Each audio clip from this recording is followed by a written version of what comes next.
Lazarus was dead for 4 days, not unconscious, not in a coma, not near death, completely, utterly dead, with his body already beginning to decay in the heat of the Middle Eastern climate. Yet he walked out of his tomb alive, still wrapped in burial cloths, in front of dozens of witnesses who knew him personally. This single event was so shocking that it triggered a chain reaction that would ultimately lead to one of the most pivotal moments in all of human history. You're about to discover the entire incredible story of Lazarus, from his close friendship with Jesus, to his death, to his miraculous resurrection, and the aftermath that most people never hear about. But before we get into it, if you're new to this channel, consider hitting that like and subscribe button if you haven't already. Your support means we can continue producing this type of content to help you learn something new or pass the time. Also, let us know where you're watching from and what time it is. We're building a global community here, so you can meet and connect with like-minded folks from around the world in the comment section down below. Let's get started. 2 miles east of Jerusalem, where the road winds down toward Jericho, a small village rests among rolling hills. Bethany sits quietly in the shadow of the Mount of Olives, its stone houses clustered together like old friends sharing secrets. The morning sun catches the silver leaves of ancient olive trees, their branches heavy with fruit that has fed families for generations. Here, time moves at the pace of daily bread and evening prayers. Women draw water from the village well, while children chase each other through narrow alleys. Men tend their small plots of land, growing barley and wheat in the rich soil. The air carries the scent of baking bread and burning olive wood, mixed with the earthy smell of dust and donkeys. Beyond simple survival, Bethany holds something special. This village has become a place where the sacred meets the ordinary. Pilgrims pass through on their way to Jerusalem, but some stop longer than expected. They find rest here. They find peace. More than that, they discover a kind of hope that seems to flow from the very stones. At the heart of this quiet community lives a family that embodies everything beautiful about this place. Their home stands larger than most, built of warm limestone that glows golden in the afternoon light. A courtyard opens to welcome travelers, shaded by fig trees and surrounded by rooms that have hosted countless guests. The house speaks of prosperity earned through honest work and generous hearts. 3 siblings call this place home. Lazarus, the eldest, carries himself with the quiet dignity of a man who has earned respect through character rather than wealth. His beard shows the first threads of silver, and his eyes hold the wisdom that comes from listening more than speaking. Neighbors seek his counsel when disputes arise or difficult decisions loom. He offers guidance without judgment, understanding without condemnation. Martha moves through the household with purpose and energy that seems endless. Her hands never rest idle. She grinds grain before dawn, tends the cooking fires, and ensures every guest feels welcomed and fed. Some might see her constant motion as restless worry, but those who know her understand the truth. Love drives her activity. Care motivates her labor. She serves because serving brings her joy. Mary represents something different entirely. Where Martha bustles with practical concerns, Mary sits in contemplation. She listens when others speak, watches when others act, and finds meaning in moments others might overlook. Her presence brings a sense of calm to any room she enters. People feel heard in her silence, understood in her attention. Together, these 3 create something remarkable. Their home becomes more than shelter. It transforms into sanctuary. Travelers arrive tired and leave refreshed. The hungry find food, the lonely discover friendship, and the spiritually seeking encounter something they cannot quite name but desperately need. The village notices this family. How could they not? Generosity flows from their doorway like water from a spring. They share not from abundance, but from abundance of heart. When harvests fall short, they divide what they have. When sickness strikes neighbors, they provide care. When strangers need lodging, space appears at their table. Bethany itself reflects their influence. The entire community has grown more welcoming, more compassionate. Children learn kindness by watching these 3 siblings. Young couples model their marriages on the respect and love they witness in this household. Even the most hardened hearts soften somewhat when touched by their consistent grace. The rhythm of life here follows ancient patterns. Sunrise brings prayers and the beginning of daily work. Market hours fill with conversation and commerce. Afternoon heat drives everyone to seek shade and rest. Evening gatherings allow for storytelling and shared meals. Night arrives with more prayers and peaceful sleep. This simple cycle has continued for generations. Grandfathers taught fathers the same trades their great-grandfathers practiced. Mothers pass recipes and wisdom to daughters in unbroken chains stretching back through time. The village grows older but remains essentially unchanged, rooted in traditions that provide stability and meaning. Yet change whispers in the wind these days. Travelers bring news from Jerusalem that stirs both excitement and concern. They speak of a teacher from Nazareth whose words challenge everything people thought they knew about faith and life. His teachings spread like ripples from a stone dropped in still water, reaching even this quiet village. Some dismiss these reports as exaggeration or wishful thinking. Others listen with growing interest. A few have traveled to hear this teacher personally and returned with stories that stretch belief. They describe healings that seem impossible, wisdom that pierces hearts, and a presence that transforms encounters into memories treasured forever. The family in the limestone house pays particular attention to these accounts. Something in the descriptions resonates with longings they have carried but never quite expressed. They sense that their lives of service and love have been preparing them for something greater. The hospitality they offer, the care they provide, the sanctuary they create, all of it feels like training for a purpose not yet revealed. In Bethany's narrow streets and olive groves, ordinary people live ordinary lives touched by extraordinary grace. They work and worry, love and lose, hope and fear like humans everywhere, but they do so in a place that has become fertile ground for miracles. The soil here, watered by tears of compassion and tended by hands of service, grows ready to receive seeds of the divine. The village waits, though it does not know for what. The family continues their pattern of welcome and care, though they cannot guess what approaches. The ancient rhythms continue, though they stand on the threshold of disruption that will shake the foundations of everything they understand about life, death, and the space between. Soon, very soon, a teacher will walk these dusty paths. His arrival will transform not only this quiet village, but the entire world's understanding of what becomes possible when divine love meets human faith. Bethany prepares without knowing it prepares, and a family opens their door to destiny, disguised as a traveling rabbi. The friendship that shaped a miracle. The day Jesus first walked through Bethany's gates, the morning had begun like any other. Martha ground barley in the courtyard while Mary sat nearby, mending a torn cloak with careful stitches. Lazarus worked in the olive grove, checking the trees before the harvest season arrived. None of them expected their lives to change forever before sunset.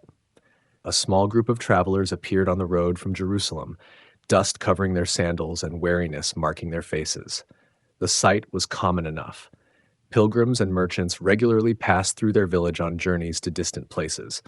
Most hurried past without stopping, eager to reach their destinations before dark. Martha noticed them first. She always watched the road, ready to offer water or food to those who needed refreshment. Something about this particular group caught her attention. They moved with purpose but without urgency, as if their destination mattered less than their journey together. One man walked slightly ahead of the others, and even from a distance, his bearing suggested unusual authority. Without hesitation, Martha called out the traditional greeting. "Peace be upon you, travelers. Will you share our shade and water?" The invitation flowed naturally from lips that had spoken similar words countless times before. Hospitality ran in her blood like a river that could not be dammed or diverted.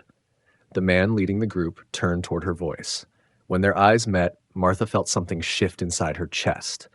This stranger's gaze held depths she had never encountered. Kindness radiated from him, but also power that seemed barely contained. More than that, she sensed recognition, as if he knew her completely, though they had never met. "We would be grateful for your kindness," he replied, his voice carrying the accent of northern Galilee. "I am Jesus of Nazareth, and these are my companions." The name meant nothing to Martha in that moment, though she would remember it for the rest of her life. Mary appeared at her sister's side. drawn by something she could not explain. When Jesus looked at her, she felt seen in a way that made her heart race. Here was someone who understood the questions she carried but had never voiced, who recognized the spiritual hunger that drove her to seek solitude and contemplation. Lazarus emerged from the grove, alerted by voices in the courtyard. He approached the gathering with his characteristic calm dignity, but Jesus' presence affected him just as powerfully.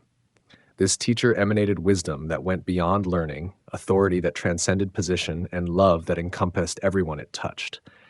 The initial offer of water and shade expanded naturally into an invitation for the evening meal. Jesus accepted with gratitude that felt genuine rather than polite.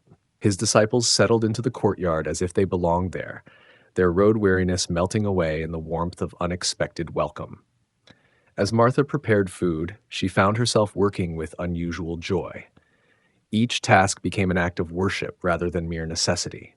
The bread she kneaded, the vegetables she chopped, the wine she mixed with water. Everything felt significant, purposeful, blessed. She sensed she was serving someone far more important than appearances suggested. Mary positioned herself near Jesus, listening to his words with complete attention. He spoke simply but profoundly about ordinary things: seeds and soil, lamps and houses, lost coins and found sheep. Yet his stories carried meanings that seemed to unfold like flowers, revealing new layers of truth with each moment of reflection. Lazarus engaged in quiet conversation with the teacher, asking thoughtful questions and receiving answers that satisfied not just his mind, but his soul. They discussed the scriptures, but also life itself: how to live with purpose, how to love without reservation, how to find God's presence in daily experience. The evening meal stretched longer than usual. Nobody wanted the conversation to end or the fellowship to break. Jesus' disciples relaxed completely, sharing stories and laughter with their hosts. The courtyard filled with warmth that had nothing to do with the cooking fire and everything to do with hearts opening to each other. When the time came for departure, Jesus spoke words that would echo in their memories forever. "This house knows how to welcome the kingdom of God," he said, blessing them with hands that seemed to carry divine authority. "Peace will dwell here always." More than social courtesy, Jesus established something deeper that night, a bond formed between him and this family that would endure through every test and trial ahead. They became more than acquaintances or even friends. They became chosen family, connected by love that transcended blood relations. The visits multiplied after that first evening. Whenever Jesus traveled through Judea, he found his way to Bethany and the limestone house with the welcoming courtyard. Each arrival brought joy, each departure left longing. The siblings discovered that their home had become a sanctuary for the Son of God, a place where he could rest from the demands of ministry and the pressure of crowds. Martha's service took on new dimensions. She cooked not just to feed hungry bodies, but to nourish the one who fed thousands with his words. Her bustling activity became a form of prayer, her hospitality an offering of worship. Every meal she prepared for Jesus felt like communion between earth and heaven. Mary's contemplative nature found perfect expression in these visits. She absorbed Jesus' teachings like soil receiving rain, storing up wisdom that would sustain her through dark days ahead. Her quiet presence seemed to refresh him as much as Martha's active service. He valued both forms of love equally. Lazarus became more than host to Jesus. He became confidant and friend. They walked together through olive groves, sharing thoughts about God's kingdom and humanity's need for redemption. Jesus found in Lazarus a heart that understood his mission and a mind that grasped truths others missed entirely. The friendship deepened with each encounter. Jesus wept with them in times of sorrow, celebrated with them in seasons of joy, and shared burdens that grew heavier as opposition to his ministry intensified.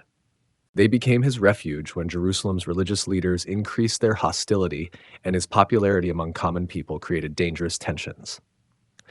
Mary's devotion expressed itself in a moment that would be remembered throughout Christian history. She brought an alabaster jar filled with expensive perfume, pure nard worth nearly a year's wages. Without speaking, she poured the precious oil over Jesus' feet and wiped them with her hair. The fragrance filled the entire house, but more significantly, her act filled Jesus' heart with gratitude for love offered without calculation or reservation. Some criticized the extravagance, calling it wasteful when the perfume could have been sold to help the poor.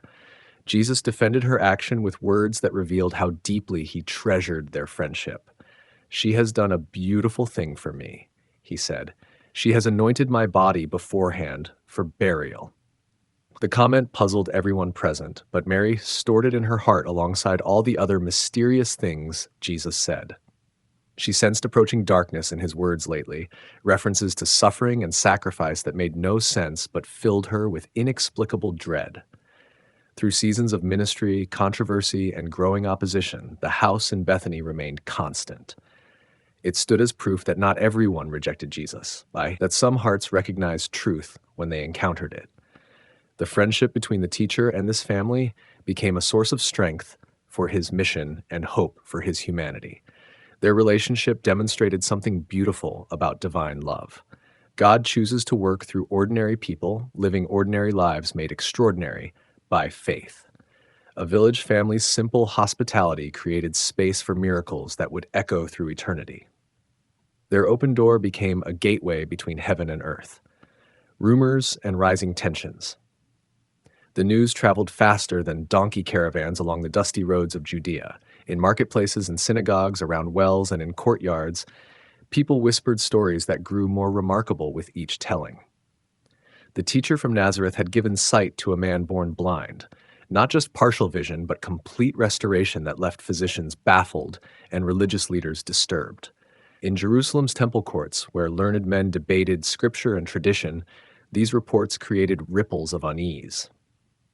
The Pharisees gathered in small groups, their voices lowered, but their concern evident. How could an untrained carpenter's son perform works that seemed to belong to ancient prophets? More troubling still, why did crowds follow him with such enthusiasm when they should be listening to proper religious authority? Caiaphas, the high priest, received daily briefings about Jesus' activities. Each account added weight to his growing worry. This Galilean teacher was not content to work quietly in remote villages. He had moved his ministry closer to Jerusalem, where his words and deeds attracted attention from pilgrims who carried stories back to distant provinces. The political landscape made every popular movement dangerous. Roman governors watched Jewish leaders closely, ready to crush any hint of rebellion before it could spread. The delicate balance that kept Judea from complete military occupation depended on maintaining order and preventing uprisings. Any figure who gathered large crowds automatically became a potential threat to peace. Pontius Pilate had already demonstrated his willingness to use force against perceived troublemakers. His soldiers had mingled Jewish blood with sacrificial offerings when protesters grew too vocal. The memory of that violence hung over Jerusalem like a storm cloud, reminding everyone that Roman patience had limits. Against this backdrop, Jesus' popularity created impossible tensions. His teachings challenged established religious practices, while his miracles drew crowds that could easily become mobs.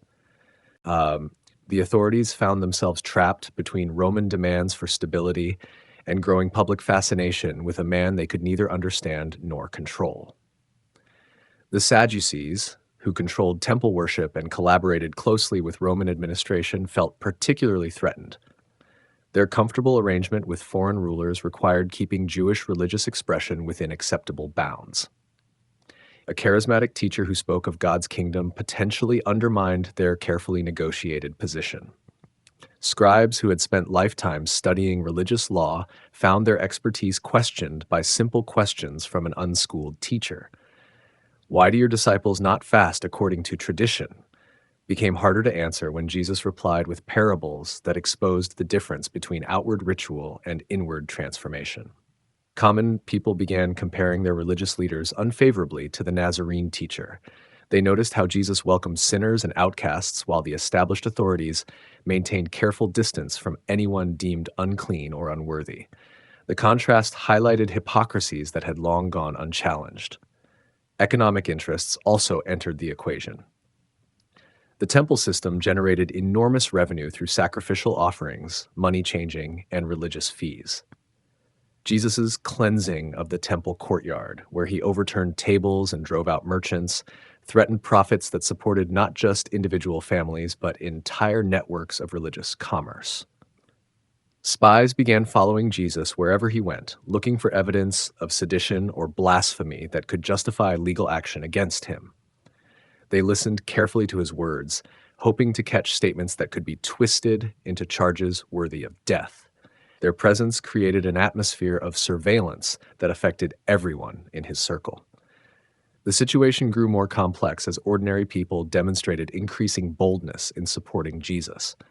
When he healed on the Sabbath, crowds cheered rather than gasped in horror at the apparent law-breaking.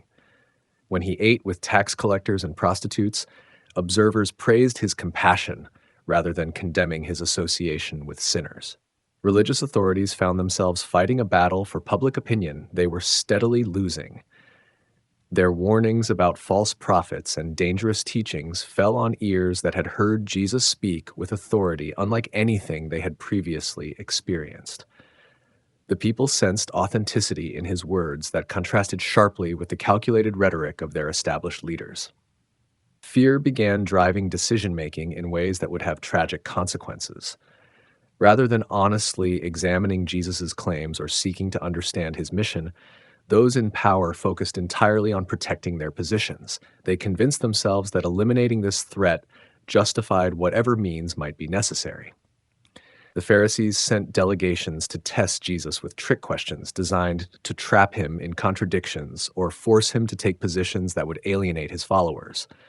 But their carefully crafted inquiries backfired repeatedly as Jesus responded with wisdom that exposed the questioner's motives while teaching profound truths. Is it lawful to pay taxes to Caesar? Seemed like an impossible question. Answer yes, and he would alienate Jews who resented Roman occupation. Answer no, and he could be charged with sedition. Instead, Jesus asked for a coin and pointed to Caesar's image upon it, saying, "Give to Caesar what belongs to Caesar, and to God what belongs to God." Such responses frustrated his opponents, while delighting crowds who appreciated seeing pompous questioners outmaneuvered by superior insight. The teacher from Nazareth was proving more formidable than anyone had anticipated. Simple attempts to discredit him only enhanced his reputation for wisdom and understanding. Secret meetings became more frequent in Jerusalem's halls of power.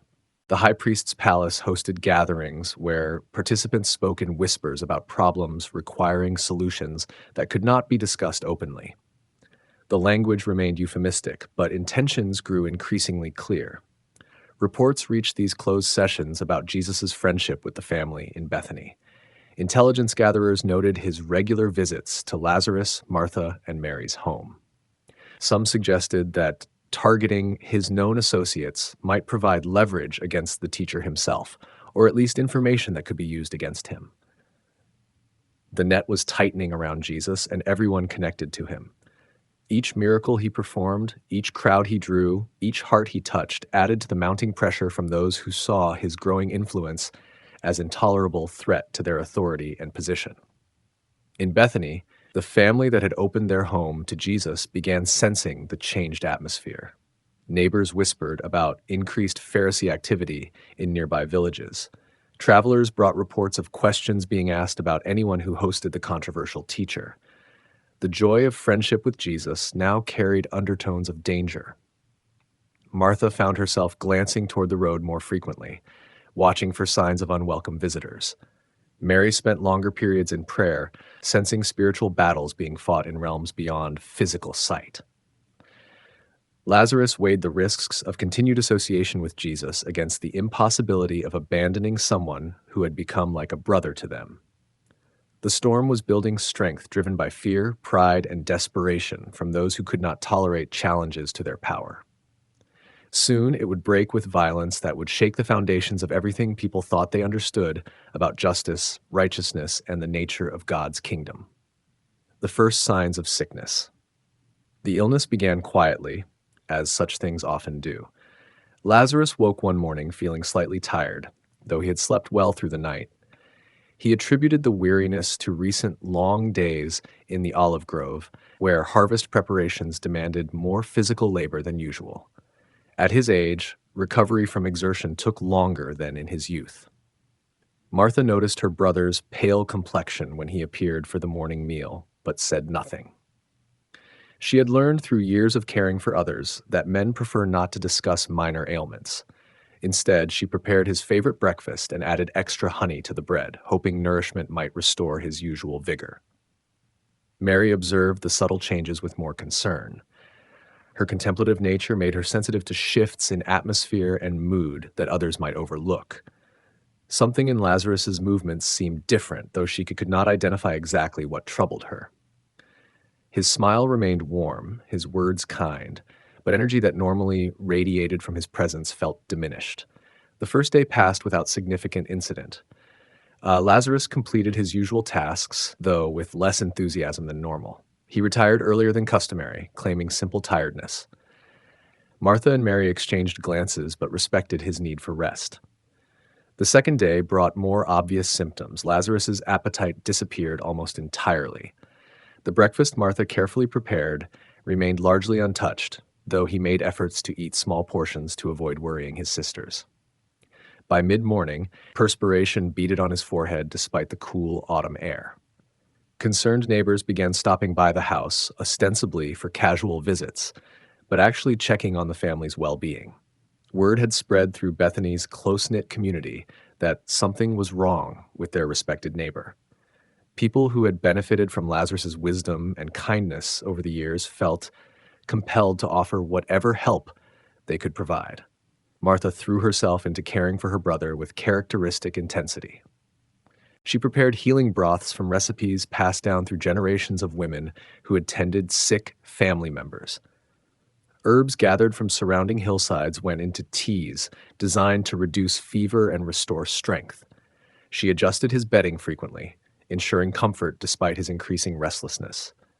Mary positioned herself beside Lazarus's sleeping area, offering quiet companionship during his waking hours.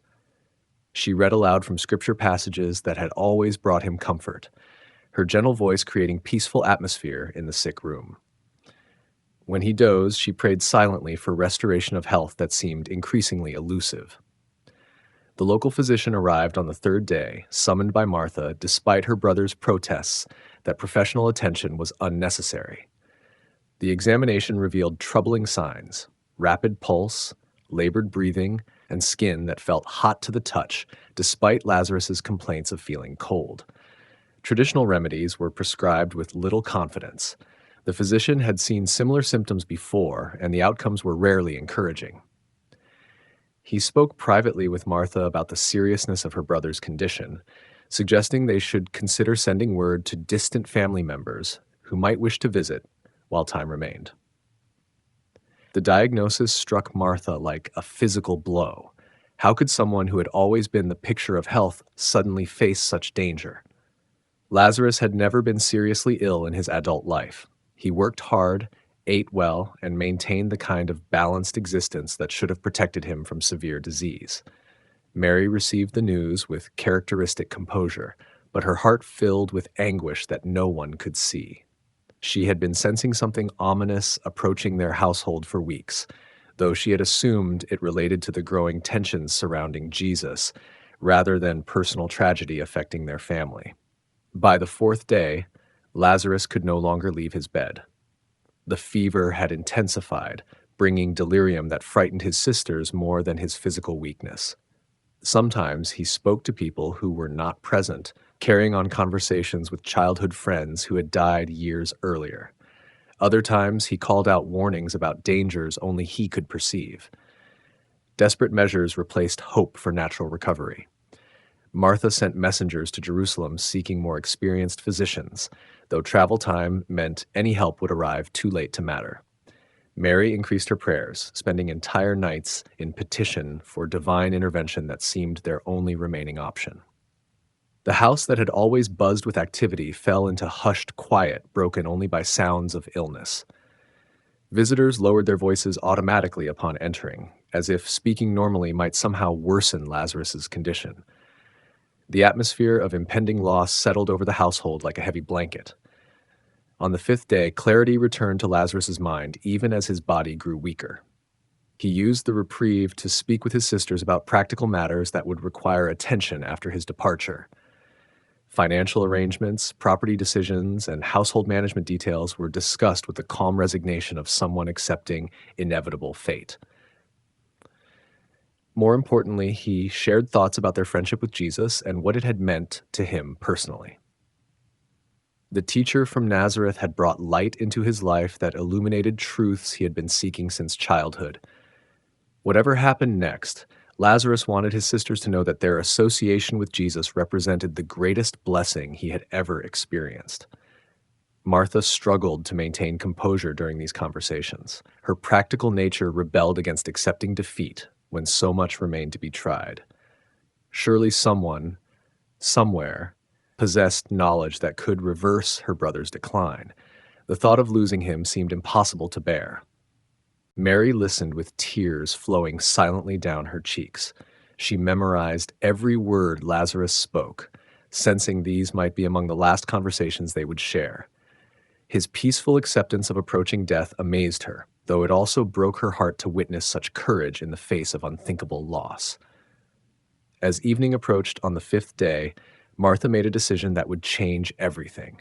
She called for her fastest messenger and dictated words that carried all the desperation and faith her heart could hold. The message was simple but profound, addressed to the teacher who had become like family to them all. Lord, the one you love is sick. No elaborate explanation, no detailed description of symptoms, no plea for immediate action. Just a statement of fact delivered with complete trust that Jesus would understand the urgency and respond accordingly. Martha's faith remained strong even as her brother's life ebbed away hour by hour. The messenger departed immediately, racing toward the Jordan River region where reports placed Jesus and his disciples. Time had become the most precious commodity in a household where every breath might be the last. Hope now rested entirely on the teacher who had worked miracles for others and might yet work one more for the family that loved him. The delay. The messenger found Jesus teaching beside the Jordan River, where crowds had gathered from surrounding villages to hear his words and witness his healing power. The autumn air carried the sound of his voice across the water as he spoke about God's kingdom and the transformation it brought to human hearts. When the urgent message from Bethany reached him, Jesus received the news with curious calm. His disciples expected immediate preparation for travel, knowing how deeply he loved Lazarus and his sisters. Instead, Jesus continued his teaching as if nothing significant had occurred. Rabbi, one disciple whispered during a pause in his instruction, should we not leave immediately for Bethany? The message sounded desperate. The concern was shared by others who had witnessed Jesus' friendship with the family and understood the seriousness of any summons from them. Jesus looked toward Jerusalem's distant hills with expression impossible to read. This sickness will not end in death, he replied quietly. Rather, it is for God's glory, so that the Son of God may be glorified through it. The cryptic response left his followers puzzled and unsatisfied. Another day passed, then another. The disciples grew increasingly confused and concerned. Why would Jesus delay when someone he clearly loved faced life-threatening illness? They had seen him interrupt important teachings to help strangers in need. Surely Lazarus deserved at least equal consideration. Some wondered if Jesus feared returning to Jerusalem, where recent threats against his life had become increasingly serious.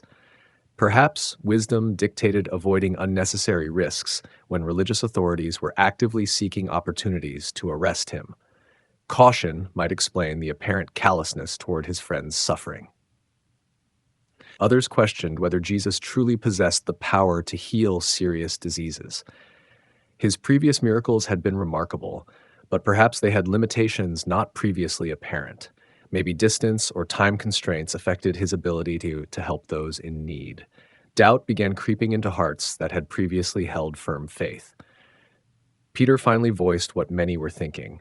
Master, if you truly love this family, how can you delay when they need you most? Each hour might make the difference between life and death for Lazarus. His words carried frustration and bewilderment that others shared but had been reluctant to express.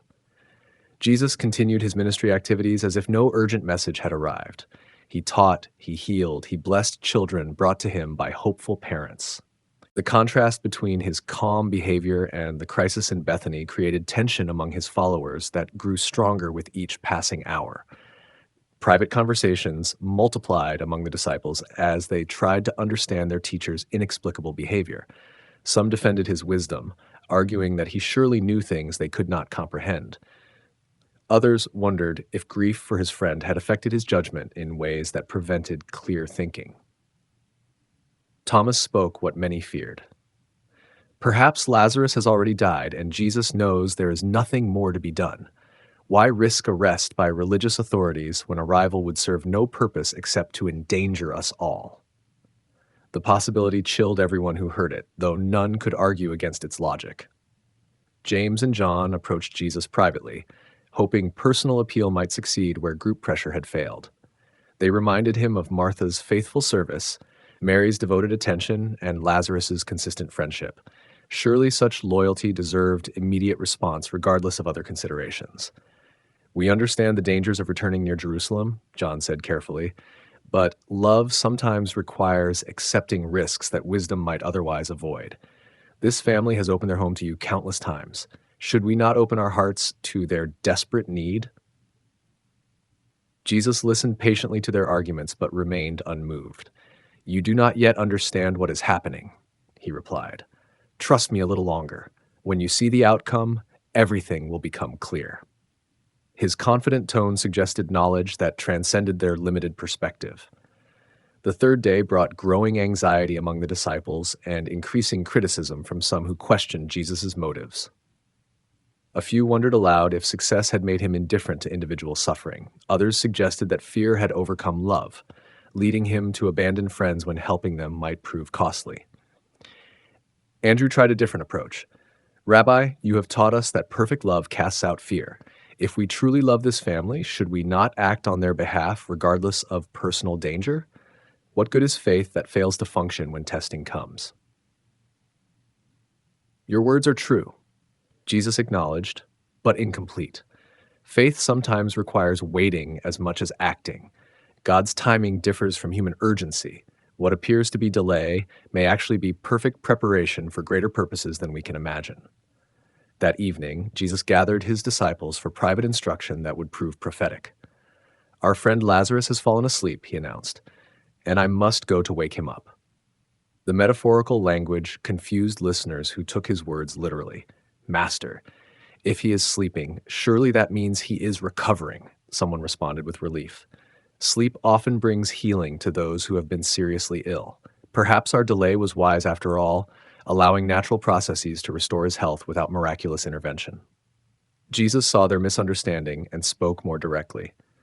Lazarus is dead, he said simply. And for your sake, I am glad I was not there so that you may believe. Come, let us go to him now. The stark announcement stunned everyone into silence. The timing suddenly made sense, though in ways that raised more questions than it answered. If Jesus had known Lazarus would die, why had he seemed unconcerned by the urgent message? If he possessed power to prevent death, why had he chosen not to exercise it for someone he clearly loved? Thomas broke the heavy silence with words that revealed both loyalty and resignation. Let us go, so that we may die with him. Whether he referred to Lazarus or Jesus remained unclear, but his willingness to face danger alongside his teacher demonstrated courage born from desperate devotion. Preparations for travel began immediately, though hearts remained heavy with confusion and grief. The journey to Bethany would take them close to Jerusalem, where enemies waited for opportunities to arrest Jesus. They were walking into danger to visit a friend who had died while they delayed responding to his family's desperate plea for help. As they set out toward Judea, disciples wrestled with questions that would only multiply in the days ahead. Why had Jesus allowed someone he loved to die when he possessed power to prevent such tragedy? What purpose could possibly justify the pain they were about to witness in Martha and Mary's grief? The road stretched before them like a bridge between faith and doubt, hope and despair, life and death. Soon, they would discover whether trust in their teacher could survive the ultimate test of human loss and divine silence. The journey to Bethany would reveal truths about God's power and love that would challenge everything they thought they understood. The road to Bethany. The morning sun cast long shadows across the dusty path as Jesus gathered his disciples. Word had reached them 2 days earlier about Lazarus, yet they had lingered in the place where John once baptized. Now, the time for waiting had ended. The road stretched before them like a ribbon of uncertainty. Each footstep carried them closer to Judea, closer to the religious leaders who watched Jesus with growing suspicion. The disciples walked in uneasy silence, their eyes scanning the horizon for signs of trouble. Thomas broke the quiet first. His voice carried the weight of resignation mixed with fierce loyalty. "Let us go too, that we may die with him." The others nodded, understanding the gravity of their journey. Beyond the Jordan River lay safety. Ahead lay Jerusalem's shadow, where scribes and Pharisees plotted in temple corridors. Jesus moved with steady purpose, his pace neither hurried nor hesitant. The disciples struggled to understand his delay. Why had he waited when urgent news arrived? Why risk returning to hostile territory for one man, even a beloved friend? As they climbed the rocky hills, conversation turned to mysteries they barely grasped. Jesus spoke of sleep and awakening, of darkness giving way to light. His words carried deeper meaning than they could fathom. Sleep, he called it, but death held Bethany in its grip. The landscape changed gradually. Terraced vineyards gave way to olive groves. Stone walls marked ancient boundaries. Each landmark brought them closer to the village where grief had settled like morning mist. Other travelers joined their path. Merchants with laden donkeys, pilgrims heading toward Jerusalem for various festivals, temple workers returning from duties.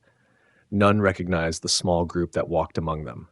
Unaware, they journeyed beside the one who would soon shake the foundations of their world. The disciples' anxiety grew with each mile. Peter's hand rested near his sword. John stayed close to Jesus, ready to shield him if necessary. They remembered the stones that had been raised against their master in Solomon's portico. They recalled the hostile crowds, the whispered accusations, the growing plots. Yet Jesus walked as one at peace. His steps held certainty that transcended human understanding. More than a journey to comfort grieving friends, this path led toward something greater. The glory of God would be revealed through what lay ahead. As afternoon shadows lengthened, they caught their first glimpse of Bethany's rooftops. Smoke rose from cooking fires. Children played in narrow streets. Life continued its rhythm, unaware that everything was about to change. The village sat peaceful in the fading light, cradled by hills that had witnessed countless generations. Abraham had walked these paths. David had hidden in these caves. Now another chapter in God's story was about to unfold. Jesus paused at the village outskirts. His gaze swept over the familiar houses, the well where he had drawn water, the courtyard where he had shared many meals. Somewhere among those dwellings his friends were mourning. Somewhere in the gathering dusk a miracle waited to be born. The disciples gathered around him, sensing the weight of the moment. They had followed him through storms and celebrations, through rejection and triumph. But this felt different.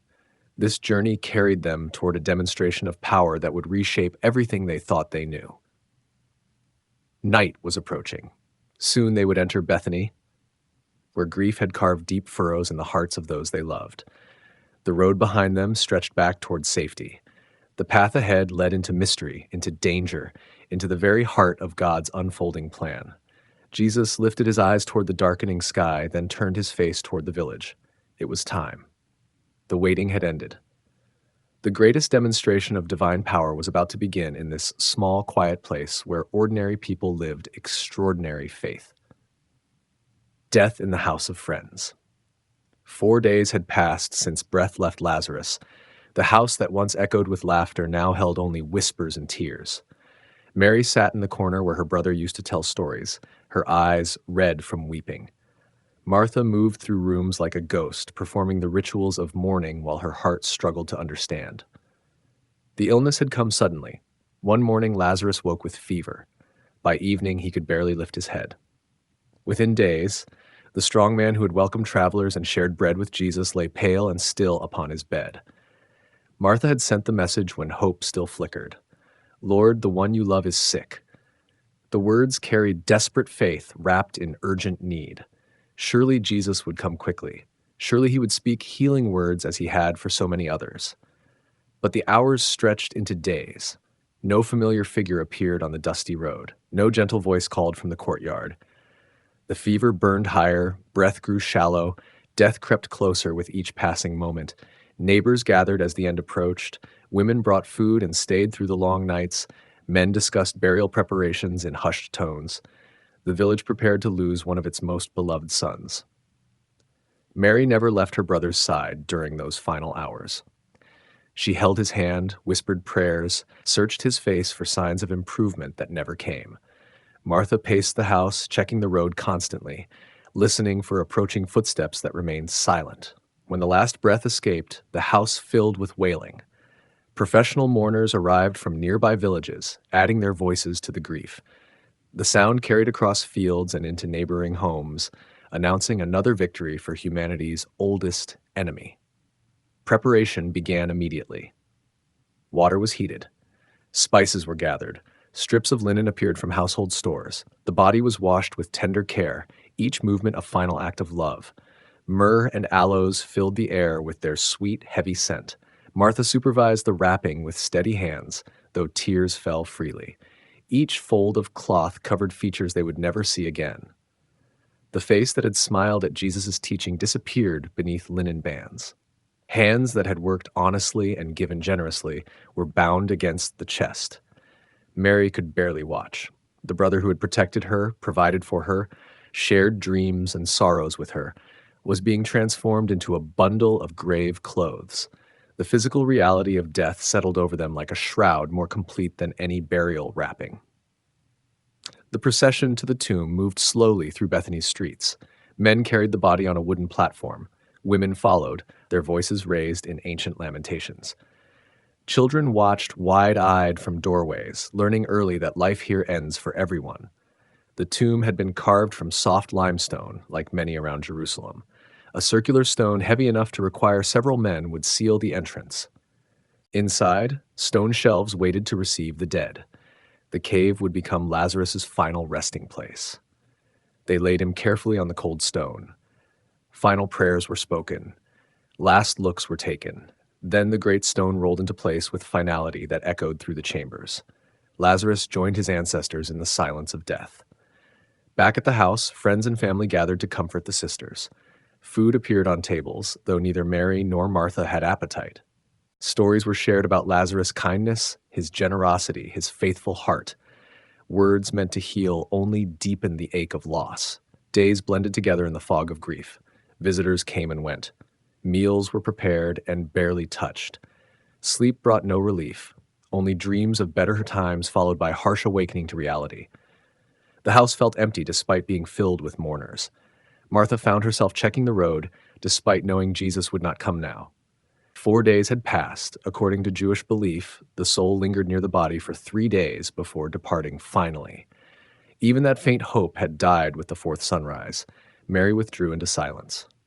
The woman who had chosen the better part, who had sat at Jesus' feet drinking in his words, now questioned everything. Where was the master when his friend needed him most? Why had prayers gone unanswered? What good was faith when it could not preserve the ones you loved? The tomb stood sealed in the hillside, its stone face reflecting nothing. No movement stirred within. No sound emerged from the darkness. Death had claimed another victory in humanity's oldest war. Or so it seemed to those who mourned in Bethany's quiet streets. Martha runs to meet him. The lookout spotted them first, a small group of men walking the dusty road from Jericho, their robes marking them as travelers from distant places. But something about their leader made the watcher look twice. The familiar gait, the way others gathered around him, the unmistakable bearing of authority mixed with gentleness. Word spread quickly through Bethany's narrow streets. Jesus had come. Too late to heal, but he had come nonetheless. Martha heard the news while grinding grain, her hands working automatically through grief's fog. The stone wheel stopped turning. Wheat scattered across the floor as she stood, heart pounding with emotions she could barely name. Relief flooded through her, followed quickly by disappointment, then anger, then desperate hope she dared not acknowledge. She wiped flour from her hands and stepped into the courtyard. The morning sun felt too bright after days spent in darkened rooms. Her legs trembled as she walked toward the village edge, each step carrying her between conflicting desires to run toward him and turn away in wounded silence. The crowd of mourners noticed her departure. Some rose to follow, thinking she went to weep at the tomb again. Others understood her destination and whispered among themselves, "What would Martha say to the teacher who had not come when his friend needed him most?" The road stretched before her, dusty and familiar. How many times had she walked this path to welcome Jesus and his disciples? How often had she hurried along these stones to prepare meals, gather supplies, make ready for his teaching?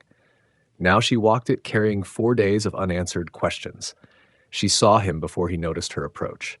The same gentle face, the same careful attention to his companion's words, the same purposeful stride that had carried him through countless villages. But where was he when death stalked her house? Where was his power when breath failed her brother? Their eyes met across the diminishing distance. Jesus stopped walking, his expression soft with compassion that somehow made her pain sharper. The disciples halted behind him, sensing the weight of this moment. Other travelers on the road passed by, unaware they witnessed grief confronting grace. Martha's composure crumbled as she drew near. Words tumbled out before she could arrange them properly. "Lord, if you had been here, my brother would not have died." The statement carried accusation wrapped in faith, disappointment clothed in devotion. She believed in his power absolutely. That made his absence hurt more deeply. Jesus accepted her words without defense or explanation. His silence invited her to continue, to pour out the grief that had built like flood waters behind a dam. But something in his face suggested this conversation would lead beyond recrimination. "But I know that even now God will give you whatever you ask." The words surprised even Martha as they left her lips. Faith spoke stronger than doubt. Hope persisted, despite evidence. Even standing beside her brother's sealed tomb, something in her still believed in possibilities beyond human understanding. Jesus looked at her with infinite tenderness. His next words would become cornerstones of Christian hope, spoken first to a grieving woman on a dusty road outside an insignificant village. "Your brother will rise again." Martha nodded, falling back on familiar religious teaching. Of course, Lazarus would rise. At the last day, when all the dead awakened for final judgment. She had been taught this truth from childhood, but resurrection in some distant future brought little comfort to present pain. "I know he will rise again in the resurrection at the last day." Her voice carried the weariness of one reciting expected responses, while her heart yearned for something more immediate, more personal, more real than distant promises. Jesus stepped closer, his voice carrying quiet authority that seemed to make the very air around them hum with possibility. What he said next would reshape her understanding of faith, death, and the nature of divine power itself. "I am the resurrection and the life. The one who believes in me will live even though they die, and whoever lives by believing in me will never die." He paused, letting the enormous claim settle into her consciousness before asking the question that would define everything that followed. "Do you believe this?" The question hung between them, like a bridge spanning the chasm between human limitation and divine possibility. Everything Martha had ever been taught, everything she thought she knew about God's ways, everything she hoped might be true despite evidence to the contrary, all focused into this single moment of choice. Around them, the world continued its ordinary rhythm. Birds sang in olive trees. Merchants drove loaded donkeys toward Jerusalem. Children played in distant courtyards. But in this conversation between a grieving woman and the Son of God, the foundations of reality were being quietly rearranged. Martha looked into eyes that seemed to hold depths beyond measuring. She thought of Lazarus, cold and still in his tomb. She remembered Jesus' power, witnessed in countless healings and wonders. She felt the Spirit stirring something deeper than intellectual understanding. Her answer would echo through centuries of Christian confession, spoken first by a woman whose faith transcended her circumstances. The weeping of Mary. The house stirred with whispered conversations when Martha returned. Her sister had spoken with Jesus on the road, that much was clear. But the details remained private, shared only in careful glances and meaningful silences. Mary noticed the change immediately. Something in Martha's bearing suggested their world was about to shift again. Mary sat where she had spent most hours since Lazarus died, the same corner, the same stone seat, surrounded by women who took turns offering comfort that felt hollow against such loss.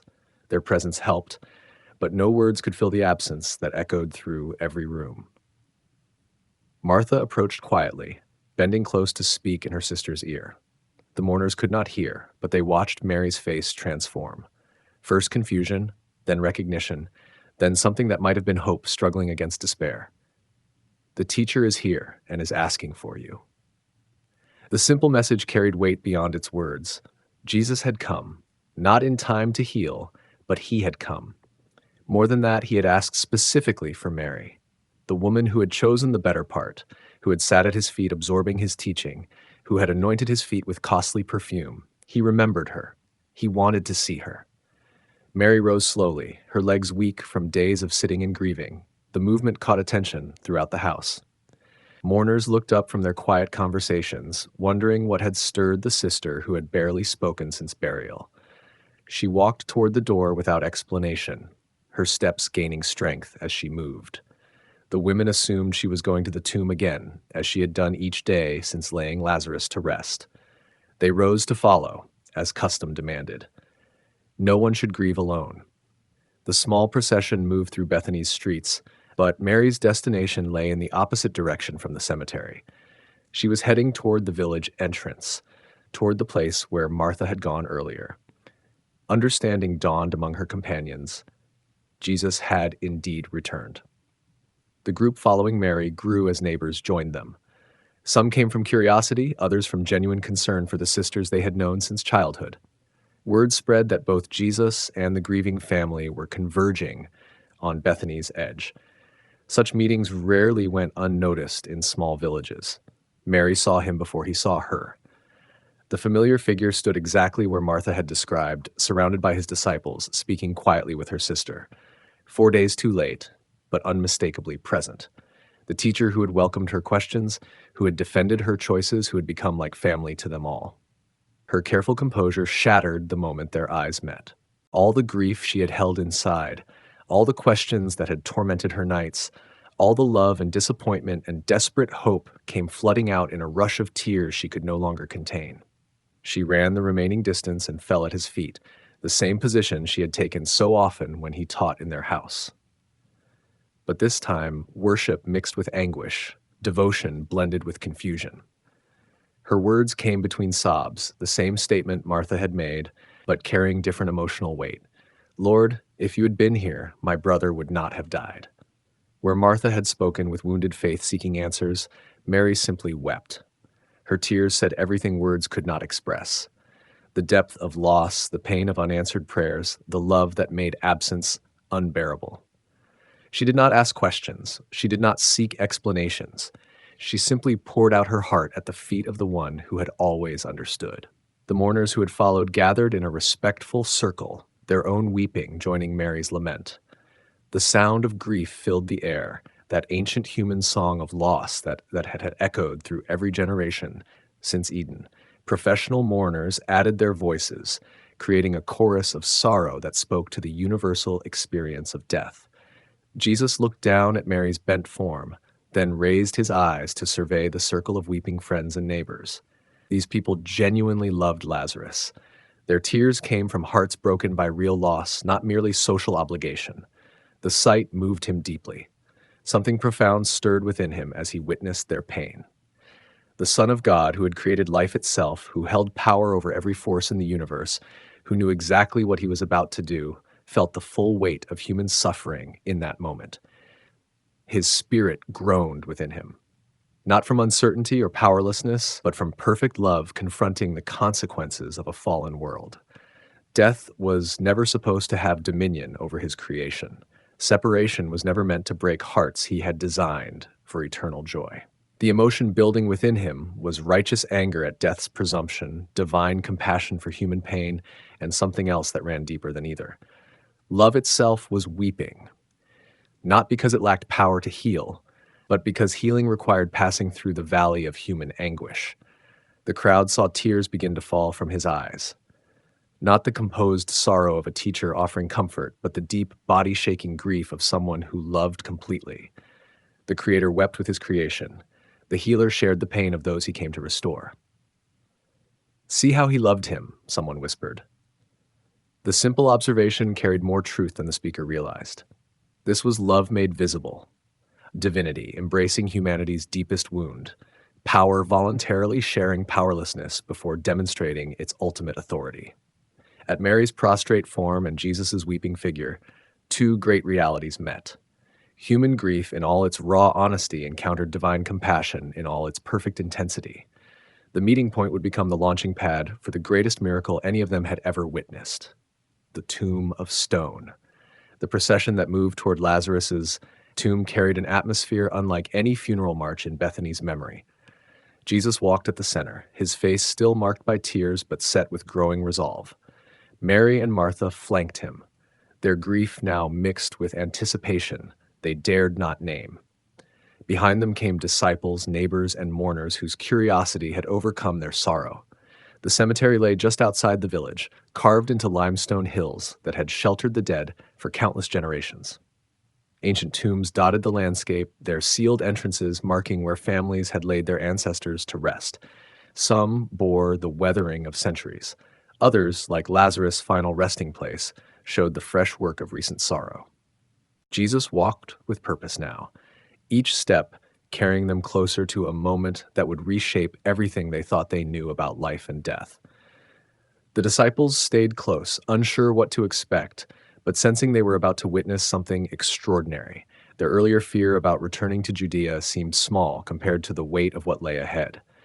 The path wound between older burial sites, past tombs that had stood since David's time. Some entrances gaped open, showing stone shelves where bones had been gathered after flesh decayed. Others remained sealed, waiting for resurrection's distant promise. All spoke of death's apparent finality, its claim on every human story. As they climbed the gentle slope, Mary found herself remembering the day they had carried Lazarus here, the weight of his body on the wooden platform, the sound of weeping that had echoed off stone walls. The terrible finality when the great stone rolled into place. 4 days felt like 40 years. Martha's mind worked differently, cataloging practical concerns, the smell that would greet them when the tomb opened, the condition of the body after 4 days in Palestine's heat, the shock their friends would experience.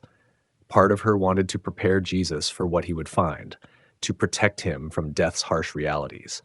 Other mourners in their group whispered among themselves, wondering why Jesus had asked to see the tomb. Perhaps he wanted to pray there, to offer final respects to his friend. Maybe he planned to teach them something about eternal hope. None imagined he intended to confront death itself. The tomb came into view as they crested a small rise. It looked exactly like dozens of others scattered across the hillside. A cave entrance carved into soft limestone, sealed with a circular stone that fit like a wheel in carefully carved grooves. Simple, functional, final. But this tomb held someone they loved. Behind that stone lay Lazarus, wrapped in burial cloths, settled into the darkness that claimed every human life. The sight stopped their procession momentarily as reality confronted hope, as human limitation met divine possibility. Jesus approached the sealed entrance with steady steps. He studied the stone, noting its size and weight. Several men would be needed to roll it aside, but his attention focused beyond physical barriers to what lay within. His friend waited in the darkness, 4 days beyond human help, but not beyond the reach of God's power. The mourners gathered in a loose semicircle, keeping respectful distance while straining to hear whatever Jesus might say. Some expected prayers for the dead. Others anticipated teaching about resurrection hope. None prepared for what was about to unfold. Martha stepped closer to Jesus, her practical nature asserting itself even in this sacred moment. She had to warn him about what 4 days of death had accomplished. Love required honesty about harsh realities, even when faith hoped for impossible things. Lord, by this time there is a bad odor, for he has been there 4 days. Her words carried the weight of experience, the knowledge that death was not merely sleep, but genuine corruption. Love could not ignore physical facts, even when spiritual possibilities beckoned. Jesus turned to her with infinite patience. his eyes reflecting depths of understanding she could barely glimpse.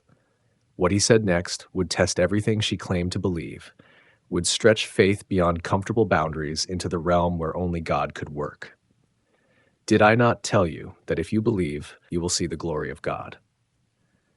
The question hung in the air like a challenge and a promise combined. Martha had declared her faith in his identity just hours earlier. She had confessed him as the Christ, the Son of God. Now those beliefs would be tested against the ultimate human enemy, the final boundary no human power had ever crossed. Around them, the cemetery held its breath. Ancient tombs stood as silent witnesses to centuries of human defeat. Stone after stone marked where death had claimed victory, where families had surrendered their loved ones to the darkness. But this moment would be different. Jesus stepped closer to the sealed entrance, his voice carrying quiet authority that seemed to make the very stones listen.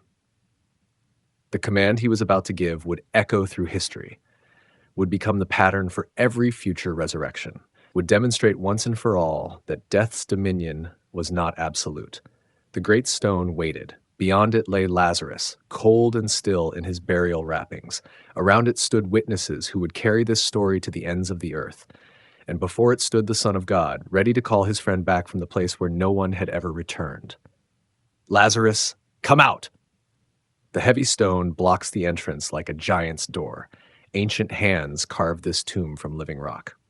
4 days have passed since Lazarus drew his final breath. The air around the cave carries the weight of sorrow and the finality of death. Jesus stands before this barrier between worlds. His eyes search the faces of those gathered. Martha's warning echoes in the morning air about the smell that waits beyond. The professional mourners shift uncomfortably. They came expecting prayers and tears. They did not come expecting what follows next. Roll away the stone, Jesus commands. His voice cuts through doubt like sunlight through clouds. The words hang in the stillness. Men look at each other with questions in their eyes. This request makes no sense to human understanding. Martha steps forward. Her faith wavers between hope and fear. Master, by this time there will be an odor, she whispers. He has been dead 4 days. The reality of decomposition cannot be ignored. Jewish burial customs demand quick action. 4 days means the soul has departed forever, according to their beliefs.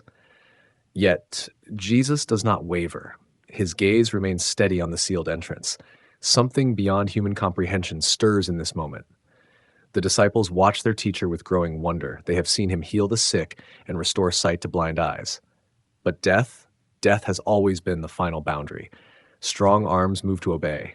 The stone groans against stone as willing hands roll away the barrier. Dust rises in small clouds. The dark mouth of the tomb opens to reveal strips of linen and the silence of the grave. No one dares to breathe deeply. Jesus lifts his eyes toward heaven. His prayer rises clear and purposeful. Father, I thank you that you have heard me. I know that you always hear me, but I spoke for the sake of the people standing here so that they may believe that you sent me. The words carry power that makes the air itself seem to listen. This prayer reveals the deeper purpose behind every miracle. Beyond healing one man lies the greater mission of revealing divine nature to watching eyes. Each witness becomes part of a story larger than themselves. Then comes the moment that splits history. Jesus calls with a voice that reaches beyond the veil of death itself. Lazarus, come out! The command echoes off stone walls and penetrates realms unseen. 3 simple words that challenge every assumption about the nature of existence. Movement stirs within the darkness. A figure wrapped in burial cloths begins to emerge from the tomb's mouth. Gasps rise from the crowd like waves breaking on shore. Feet bound in linen take hesitant steps toward the light. The dead man walks. Lazarus appears as one caught between 2 worlds. His face remains covered by the burial napkin. His hands and feet stay bound by strips of cloth. Yet life pulses through his form. Breath fills lungs that had grown cold. A heart beats that had stopped 4 days ago. Unbind him and let him go, Jesus instructs. Trembling hands reach to remove the grave clothes. Layer by layer, the binding strips fall away. Lazarus emerges like a butterfly from its cocoon. His skin glows with renewed life. His eyes blink in the sudden brightness of day. The first words Lazarus speaks remain unrecorded. Perhaps no words could capture the wonder of return from that distant shore. His sisters rush forward with tears streaming down their faces.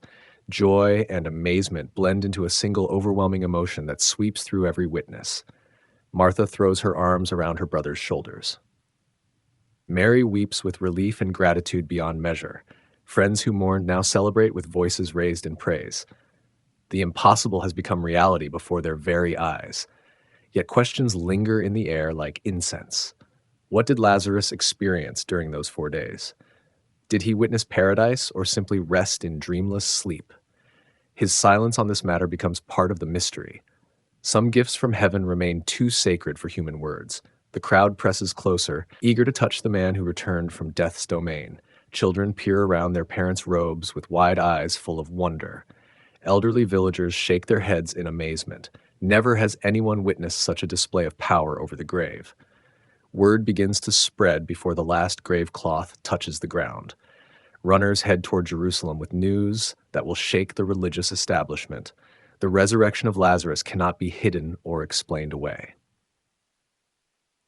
Too many witnesses saw the miracle unfold. Jesus watches the reunion with deep satisfaction. This sign points beyond itself to greater truths about life and death. Through Lazarus, he demonstrates his authority over humanity's greatest enemy. The grave loses its final victory in this quiet village outside Jerusalem. As the sun climbs higher, the reality settles over Bethany like morning dew. Death has been defeated, if only for a moment.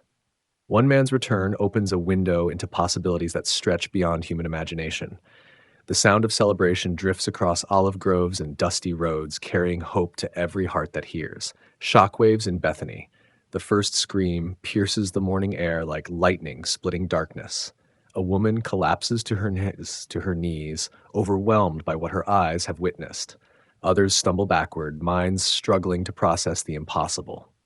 The man they buried 4 days ago stands among them, breathing and whole. Panic spreads through the gathered crowd like ripples across still water. Some flee down dusty paths toward their homes. Others remain frozen in place, unable to move or speak. The ancient order of things has shattered in a single moment, leaving everyone grasping for understanding. Children hide behind their mothers' robes, peeking out with curious eyes. They sense the adults' fear without comprehending its source. To them, a man simply walked out of a dark place where people said he was sleeping. The simplicity of their acceptance contrasts sharply with adult confusion. Mary clings to her brother's arm as if afraid he might vanish like morning mist. Her fingers trace his face, confirming the reality of his presence. Tears flow freely down her cheeks, washing away 4 days of grief in moments of pure joy. The sister who anointed Jesus' feet now touches the face of her resurrected brother. Martha moves between wonder and practical concern. Her organized mind tries to make sense of supernatural events. Questions flood her thoughts about what this means for their family, their village, their faith. Yet, beneath the questions lies pure gratitude that her brother breathes once more. The professional mourners stand silent, their purpose suddenly meaningless. They came to weep and wail according to custom. Now their tears dry in confusion. How does one mourn the living? Their practiced grief gives way to stunned silence as they witness power beyond their comprehension. Friends and neighbors who attended the burial press forward with trembling hands. They touch Lazarus gently as if he might crumble at their contact. His flesh feels warm and real beneath their fingers. The coldness of death has given way to the pulse of life renewed. Lazarus himself appears calm amid the chaos surrounding him. His eyes hold depths that speak of journeys beyond earthly understanding. He moves slowly, adjusting to sensations of breath and heartbeat once again. Every step seems deliberate, measured, as if each movement carries new meaning. The tomb stands empty behind them, its darkness no longer threatening. What once symbolized finality now represents possibility. The stone that sealed death away has become an open door between worlds. Burial cloths lie scattered like cast-off chains. Jesus remains at the center of the miracle, his calm presence anchoring the swirling emotions around him. He observes the reactions with compassion for human fragility. These people need time to absorb what they have witnessed. Truth, this profound, cannot be grasped in single moments. Word travels faster than feet can carry it. Voices call across courtyards and through doorways. Come quickly, Lazarus lives. The teacher called him from the tomb. Each telling adds new details, some accurate, others embellished by excitement and fear. The first messenger reaches the outskirts of Jerusalem before the celebration in Bethany reaches full strength. He runs through narrow streets shouting news that will change everything. Religious leaders will hear these words within the hour. Political calculations will begin before sunset.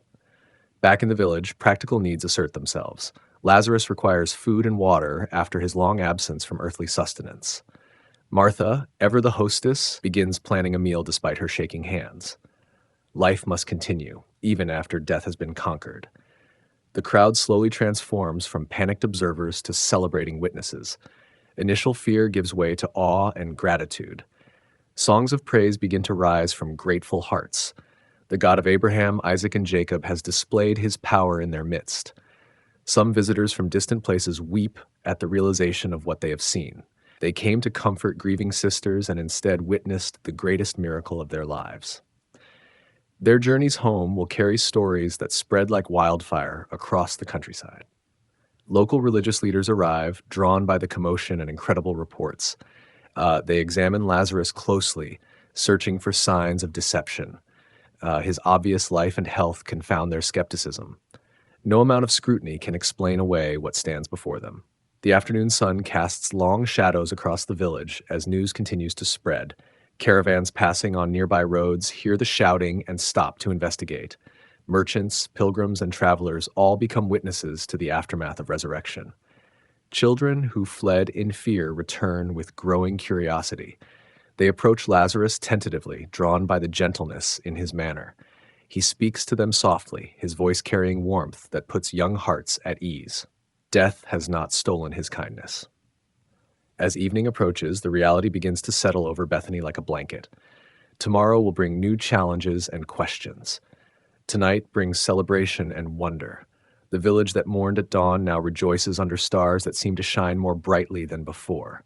The sound of joy echoes off stone walls and through olive groves. It carries across hills and valleys, proclaiming to all who hear that death is not the final word. In one small village, hope has been reborn with a man who walked out of his tomb. The council convenes. Urgent footsteps echo through marble halls as the high priest's residence awakens to crisis.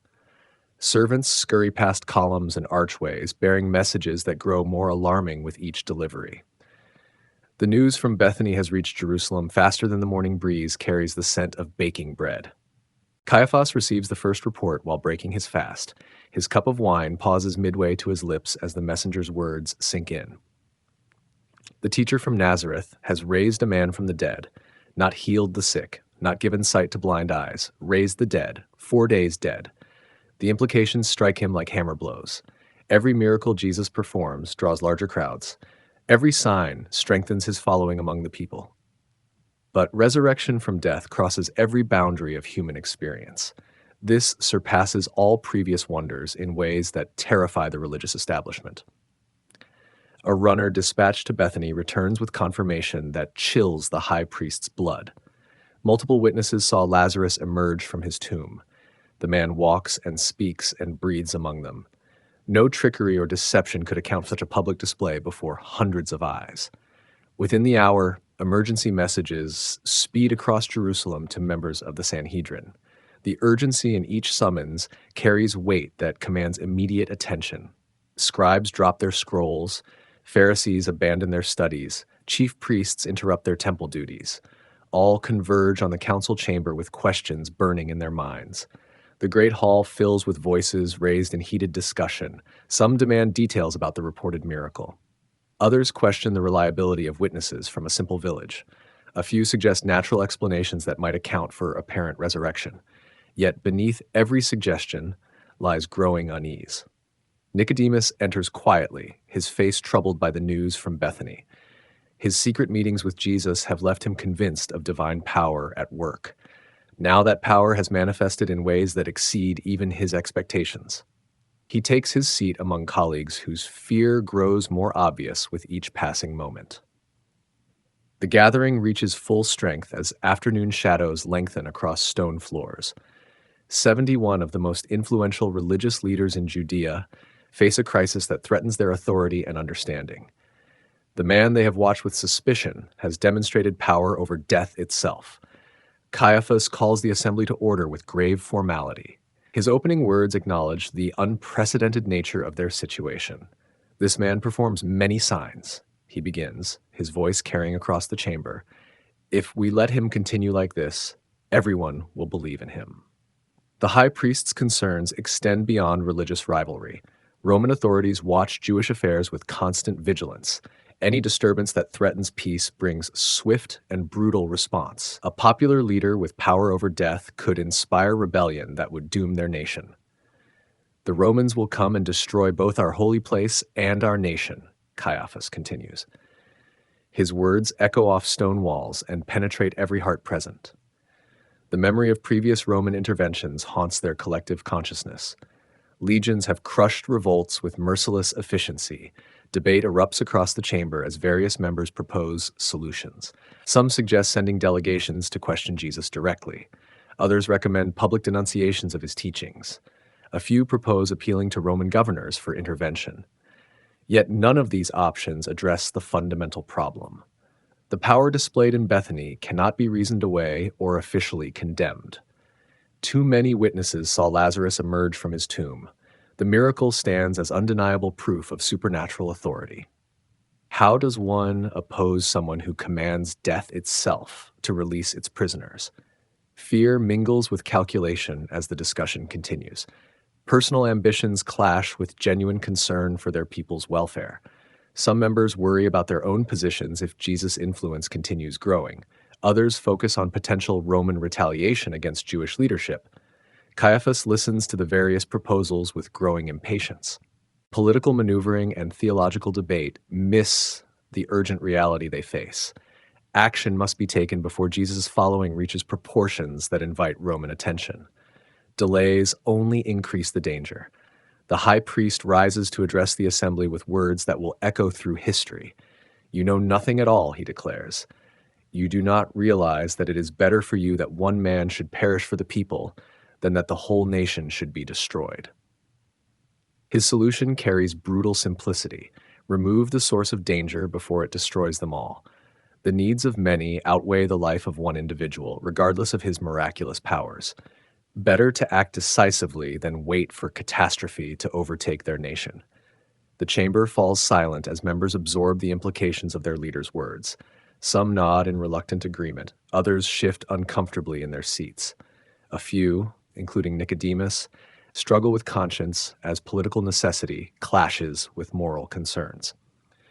Plans begin forming even as debate continues. Spies must monitor Jesus' movements. Opportunities for arrest must be identified. Legal justifications must be prepared. The machinery of official condemnation starts grinding into motion with methodical precision. As evening approaches, the council reaches its fateful consensus. The man who raised Lazarus from death must himself face death. The miracle that brought joy to Bethany has sealed the fate of the miracle worker.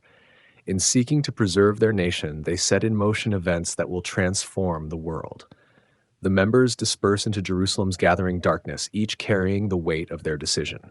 Some leave with heavy hearts, others depart with grim satisfaction. All understand that the events in Bethany have changed everything.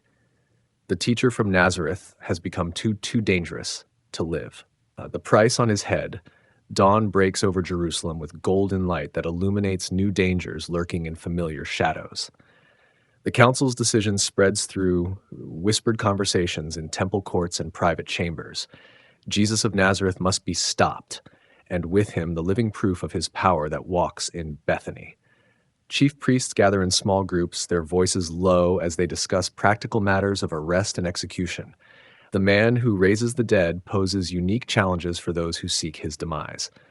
Normal methods of dealing with troublesome teachers seem inadequate against someone who commands such authority.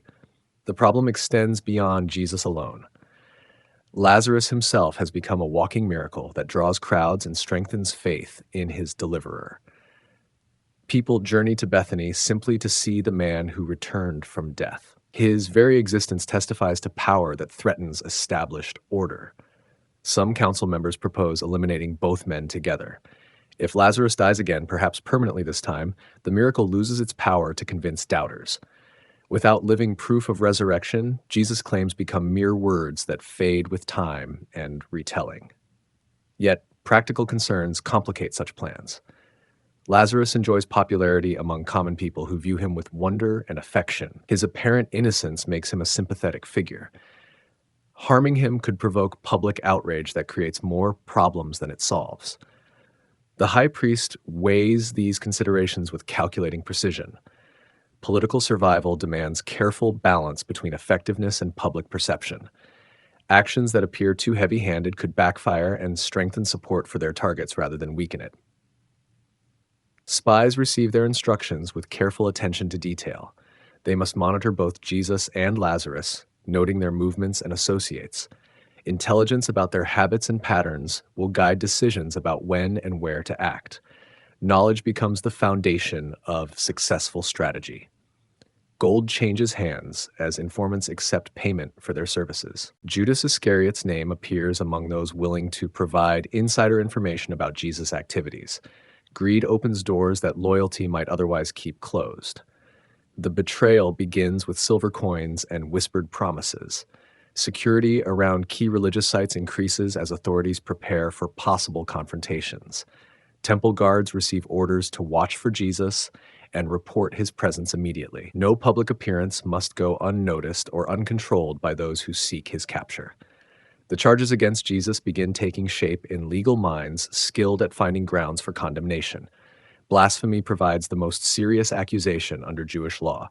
Claims to divine authority, especially when supported by miraculous signs, cross clear boundaries that demand death penalties. Roman cooperation becomes essential for any execution to proceed legally. Jewish authorities can condemn but cannot carry out capital punishment without imperial approval. This requirement adds complexity to plans that must satisfy both religious law and political necessity. Pontius Pilate receives subtle preparations for the case that will soon come before his judgment seat. The governor's reputation for maintaining order makes him a likely ally in dealing with potential troublemakers. His concern for Roman interests aligns with Jewish fears about popular uprisings. Messages travel to Bethany carrying warnings disguised as friendly advice. Some who care about Jesus suggest he avoid public appearances that might provide opportunities for arrest. Others recommend temporary retreat to safer territories beyond immediate reach of Jerusalem authorities. The village itself becomes a center of attention that makes residents uncomfortable. Strangers arrive daily, some seeking miracles, others observing for purposes unknown. The peaceful community finds itself thrust into conflicts between religious and political powers beyond their control. Mary and Martha face new pressures as sisters of the resurrected man. Friends counsel caution about associations with Jesus that might bring danger to their family. The joy of their brother's return becomes complicated by fears for everyone's safety in the changing situation. Lazarus himself remains largely silent about the threats gathering around him. His experience beyond death's veil seems to have given him perspective that transcends earthly concerns. He moves through daily life with calm acceptance of whatever consequences may follow from his restoration. Underground networks begin forming among Jesus's supporters as word of official hostility spreads. Disciples and believers organize safe houses and escape routes. The open ministry that characterized earlier periods gives way to careful planning and protective measures. Temple guards practice arrest procedures for dangerous individuals who might resist capture. Training focuses on scenarios involving crowds of sympathetic followers who might attempt rescue operations. Every contingency receives attention from those who cannot afford failure. As the net tightens around both targets, the irony becomes apparent to thoughtful observers. The man who conquered death faces those who deal in death professionally. The miracle that brought life to one threatens to bring destruction to many. Power that seemed purely benevolent creates consequences its wielder may not have intended. The price placed on Jesus' head grows higher with each passing day. The value of his capture increases as fears about his influence spread among religious and political leaders. Yet alongside earthly prices, another cost becomes clear to those who understand the deeper implications of their actions. In seeking to preserve their world, the authorities set in motion forces that will ultimately transform it beyond recognition. The death they plan will become the source of life for millions. The end they envision becomes a beginning they cannot imagine. The price on his head becomes the price he pays for humanity's redemption. The dinner in his honor. 6 days before Passover arrives, with all its weight of memory and expectation, Bethany prepares for an evening that will shimmer with both joy and shadow. The home of Simon, the former leper, opens its doors to honor the teacher who gave Lazarus back to life. Oil lamps flicker against gathering darkness as guests arrive for a meal that will etch itself into history. The courtyard fills with familiar faces drawn together by gratitude and love. Lazarus moves among friends who still marvel at his presence, his gentle smile bringing comfort to hearts that remember his burial. 4 weeks have passed since he walked from his tomb, yet the wonder of his restoration remains fresh in every glance. Martha oversees the meal preparation with characteristic attention to detail. Her skilled hands arrange dishes that will satisfy both body and soul. The sister who once worried about serving now channels her love through generous hospitality. Every plate carries her thanksgiving for her brother's return. Jesus enters with his disciples, their travel-worn robes speaking of journeys through increasingly hostile territory. The warmth of welcome in this home contrasts sharply with the cold reception they encounter in most places. Here among friends, he can rest from the burden of opposition that grows heavier each day. The table conversation flows with gentle rhythm as old friendships renew themselves around shared memories. Lazarus speaks little but listens much, his eyes holding depths that suggest experiences beyond ordinary understanding. His silence carries more weight than many words from lips that have tasted death. Simon the host moves with the careful grace of one who knows the value of restoration. His own healing at Jesus' hands makes him brother to Lazarus in ways that transcend mere friendship. Both men carry in their bodies the evidence of divine compassion that transforms suffering into celebration. As the meal progresses toward its climax, Mary rises from her place with purposeful movement that draws attention from every guest. In her hands, she carries an alabaster jar that gleams in the lamplight. The precious container holds nard worth more than most families see in a year. She approaches Jesus with reverent determination, her earlier act of devotion now finding its perfect completion. Breaking the seal, she pours the costly perfume over his feet with lavish generosity. The fragrance fills the entire house, speaking wordlessly of love that holds nothing back. With her hair unbound, Mary wipes the excess oil from his feet in an act of humble service that transcends social conventions. Her tears mingle with the perfume as she anoints the one who restored her brother to life. No treasure seems too precious for such a gift of gratitude. The disciples watch with varying degrees of understanding and discomfort. Some recognize the beauty in her devotion, others calculate the practical waste of such valuable resources. The tension between spiritual worship and worldly wisdom plays out in their silent reactions. Judas Iscariot speaks the objection that others only think. Why was this perfume not sold for 300 denarii and given to the poor? His words carry the sharp edge of apparent righteousness that masks darker motives. The treasurer's heart has already begun its journey toward betrayal. The criticism hangs in the air like incense, challenging the appropriateness of Mary's extravagant gesture. Some nod in agreement with the practical concern for charitable giving. Others sense the deeper significance of the moment that transcends economic calculations. The room divides between those who see and those who merely observe. Jesus receives Mary's gift with gentle acceptance, his words defending her action against all criticism. "Leave her alone," he says with quiet authority. "She has kept this for the day of my burial. You will always have the poor with you, but you will not always have me." The reference to burial casts sudden shadows across the celebration. Death intrudes into life's sweetest moments with reminders of mortality that cannot be ignored. Even as they honor life's victory over the grave, the specter of future suffering hovers near. Lazarus watches this exchange with particular intensity, his eyes moving between his sister and their honored guest. Having crossed death's threshold himself, he alone among them might understand the full meaning of Jesus' words about burial.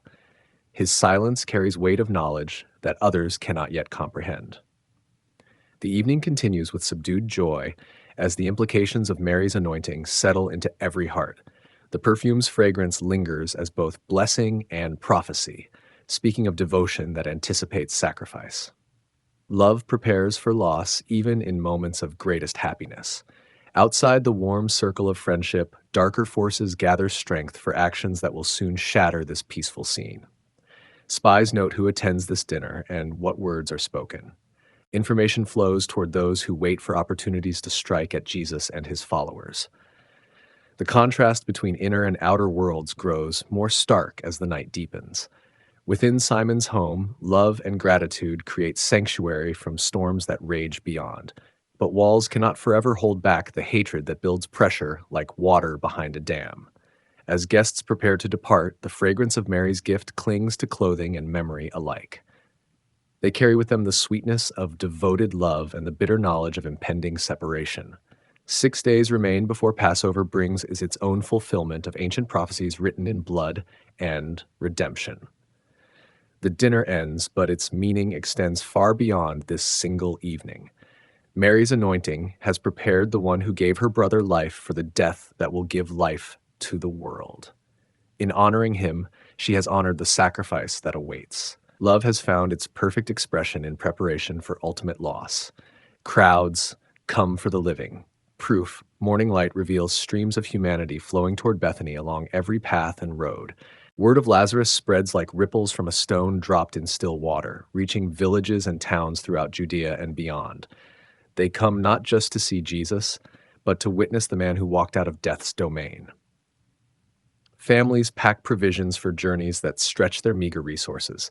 Farmers leave fields half-tended. Merchants close shops early. The pull of witnessing resurrection proves stronger than daily obligations. Children walk beside parents whose eyes shine with anticipation of seeing the impossible made manifest. The first arrivals reach Bethany before dawn breaks fully across the eastern hills. They claim spots along roadsides and in courtyards, hoping for glimpses of the man whose return from death has shattered every assumption about life's boundaries. Patience becomes a virtue as crowds thicken with each passing hour. Lazarus moves through the village with quiet dignity, his presence drawing attention wherever he appears. Strangers reach out to touch his robes as if contact with one who conquered death might somehow transfer hope to their own mortality. He accepts their attention with gentle grace that speaks of profound peace. Questions follow him like summer dust kicked up by passing feet. What did he experience during those 4 days? Did angels guide his return? Does he remember the moment of restoration? His gentle smiles and brief responses leave most curiosity unsatisfied. Some mysteries remain too sacred for casual conversation. The village changes under the weight of constant visitors. Homes that once enjoyed peaceful privacy now host strangers who sleep in courtyards and alleyways. Wells run low from increased demand. Food stores dwindle as hospitality extends beyond normal limits. Bethany strains under its sudden fame. Martha finds herself feeding multitudes with supplies meant for family meals. Her kitchen becomes a center of continuous activity as she attempts to show proper hospitality to unexpected guests. The sister who once worried about serving now serves far beyond her original concerns. Gratitude motivates generosity that exceeds human strength. Mary withdraws from public attention, preferring prayer and contemplation to the excitement that swirls around their home. Her encounter with Jesus at the dinner lingers in memory like perfume on clothing. She watches crowds with eyes that see deeper than surface wonder, understanding costs that others cannot yet perceive. Some visitors come with desperate hopes for their own miracles. Parents carry sick children. Elderly couples support each other with trembling steps. The diseased and dying gather like moths drawn to flame, hoping proximity to resurrection's proof might kindle their own healing. Faith mingles with desperation in equal measure. Others arrive with different motivations entirely.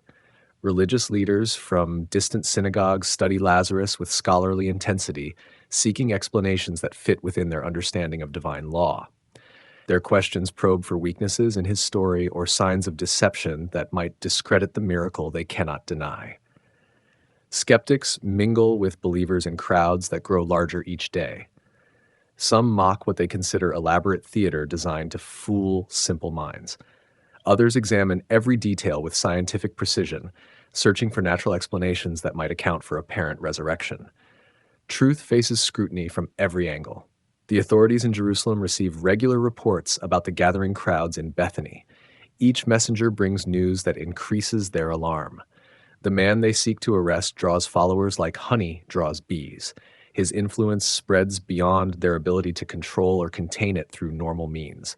Spies move among the pilgrims, noting conversations and identifying leaders among Jesus' supporters.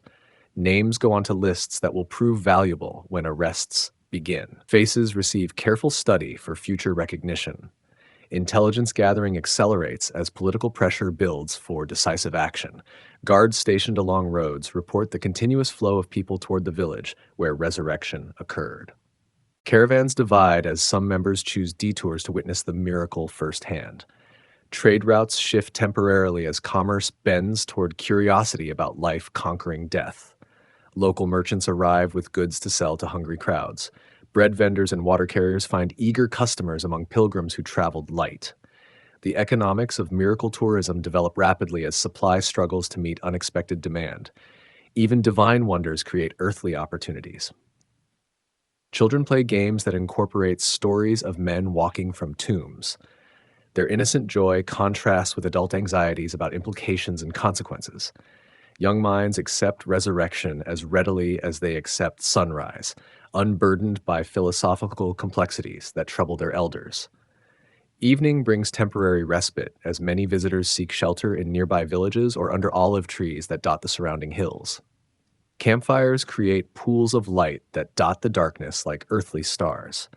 Conversations continue long into night hours as people share hopes and fears about what they have witnessed. Jesus appears among the crowds with increasing rarity as dangers multiply around him. His brief visits create waves of excitement that ripple through gathered multitudes. Those fortunate enough to hear his voice or receive his touch treasure these moments as precious beyond measure. The living proof of his power walks among them in the person of Lazarus, whose quiet presence testifies more powerfully than any sermon or sign. Death has touched this man and released him. The grave has held him and set him free. In his gentle smile lies hope for every mortal who fears the final enemy. Yet shadows gather even in this celebration of life's victory. The crowds that come to witness resurrection will soon witness crucifixion. The people who acclaim life's triumph will watch death claim its prize. The same voices that praise the miracle worker will call for his execution. In Bethany's joy lie seeds of Jerusalem's sorrow. The shadow of the cross, palm branches wave like green banners above heads that press forward to catch glimpses of the teacher riding toward Jerusalem. The same crowds that flocked to Bethany now line the road from the Mount of Olives, their voices rising in ancient songs that echo off stone walls and through narrow valleys. Hosanna to the Son of David. The words tumble from lips that still taste wonder at resurrection's power. Children who played in Bethany's dusty streets now run alongside the donkey carrying their hero toward destiny. Their innocent joy masks darker currents that flow beneath celebration's surface. Jesus sits upon the humble beast with dignity that transforms common transport into royal chariot. His eyes survey crowds and city with knowledge that penetrates beyond present enthusiasm to future betrayal. The same voices that proclaim him king will soon demand his crucifixion. Victory and defeat intertwine like threads in history's tapestry. Behind the celebrating multitudes, other figures watch with calculating eyes. Chief priests and Pharisees observe from temple steps and palace windows. Their whispered consultations carry urgency that grows with each passing hour. The miracle in Bethany has created momentum they cannot stop through normal means. Look, the world has gone after him, they mutter among themselves. The bitter taste of helplessness mingles with fear about Roman reactions to such public displays. Governor Pilate maintains order through strength that tolerates no challenges to imperial authority. Popular movements attract attention that brings swift and deadly responses. The procession moves through gates that have witnessed centuries of triumph and tragedy. Jerusalem's ancient stones absorb new sounds of celebration while holding memories of conquest and destruction. Every victory parade eventually ends, but few anticipate how quickly joy can transform into sorrow. Lazarus walks among the disciples, his presence adding weight to claims about Jesus' divine authority. The man who returned from death serves as living testimony to power over humanity's greatest enemy. Those who see him cannot deny the reality of resurrection, even if they question its implications. Yet his participation in this public display marks him as clearly as any written warrant. Religious authorities have already discussed removing this walking proof of Jesus' miraculous power. The crowd that protects him now will soon scatter like leaves before autumn wind, leaving him exposed to those who consider his existence inconvenient. Mary and Martha follow at a distance, their hearts torn between pride and apprehension. They witness their friend receiving honor he deserves, yet they sense danger gathering like storm clouds on clear horizons. Love makes them wise to threats that enthusiasm blinds in others. The Pharisees push through crowds with growing desperation, seeking some way to halt proceedings before they spiral beyond control. "Teacher, rebuke your disciples," they demand. Their words carry both religious authority and political concern. Silence might prevent catastrophe that celebration seems destined to create. Jesus responds with words that acknowledge the inevitability of this moment. "I tell you, if these become silent, the stones will cry out." Divine purpose moves forward regardless of human attempts to divert or delay it. What must happen will happen, despite all efforts to prevent or postpone destiny's fulfillment. The city spreads before them like a jewel set in golden stone. Temple walls catch sunlight and reflect glory that speaks of God's presence among his people. Yet within those sacred precincts, hearts harden against the very one they were built to honor. Beauty conceals corruption as surely as celebration masks betrayal. Behind closed doors, final preparations accelerate for actions that will soon shatter this moment of triumph. Silver coins change hands as promises bind betrayers to their choices. Legal documents receive careful attention from scholars skilled in finding grounds for condemnation. Death prepares its instruments while life celebrates its apparent victory. The contrast grows more stark with each step toward Jerusalem's heart. Outside, voices praise the miracle worker who raises the dead. Inside, authorities plan the execution of life itself. The same city that receives him as king will reject him as criminal within days. Judas Iscariot walks among the disciples with secrets burning in his heart like coals. His purse grows heavier with blood money, while his soul grows lighter of loyalty and love. The treasurer who questioned Mary's extravagant devotion now measures his master's worth in silver pieces. Children scatter flower petals that will wither before sunset. Their parents spread cloaks that will soon be folded away in shame. The temporary nature of human enthusiasm reveals itself in actions that seem permanent but prove as fragile as morning dew on grass. The procession reaches its climax as Jerusalem's gates embrace the one who comes in the name of the Lord. Centuries of prophecy converge in this single moment when king and kingdom meet in ways that fulfill ancient promises while exceeding all expectations. David's greater son enters his city riding peace instead of war horses, humility instead of golden chariots. Yet even as triumph reaches its peak, shadows lengthen across the celebration. The sun that illuminates palm branches also reveals faces twisted by hatred in windows above. The voices that sing Hosanna compete with whispers that plot destruction. Light and darkness dance together in ways that foreshadow the cosmic battle about to unfold. Temple courts echo with footsteps that will soon carry their owner to trials and torture. Money changers whose tables will be overturned continue their business, unaware that judgment approaches with gentle steps and burning eyes. The cleansing of sacred spaces awaits one whose authority transcends human permission. As evening approaches, the crowds begin to disperse toward homes and lodgings throughout the city. Their excitement remains high, but daily needs assert themselves over spiritual ecstasy. Tomorrow will bring new challenges to faith that seems unshakable in moments of visible triumph. Jesus withdraws toward Bethany as darkness settles over Jerusalem like a blanket that conceals both rest and restlessness. The village that witnessed resurrection now shelters the one whose own death approaches with measured steps. Lazarus walks beside his deliverer, perhaps understanding better than anyone the thin line between life and death, triumph and tragedy.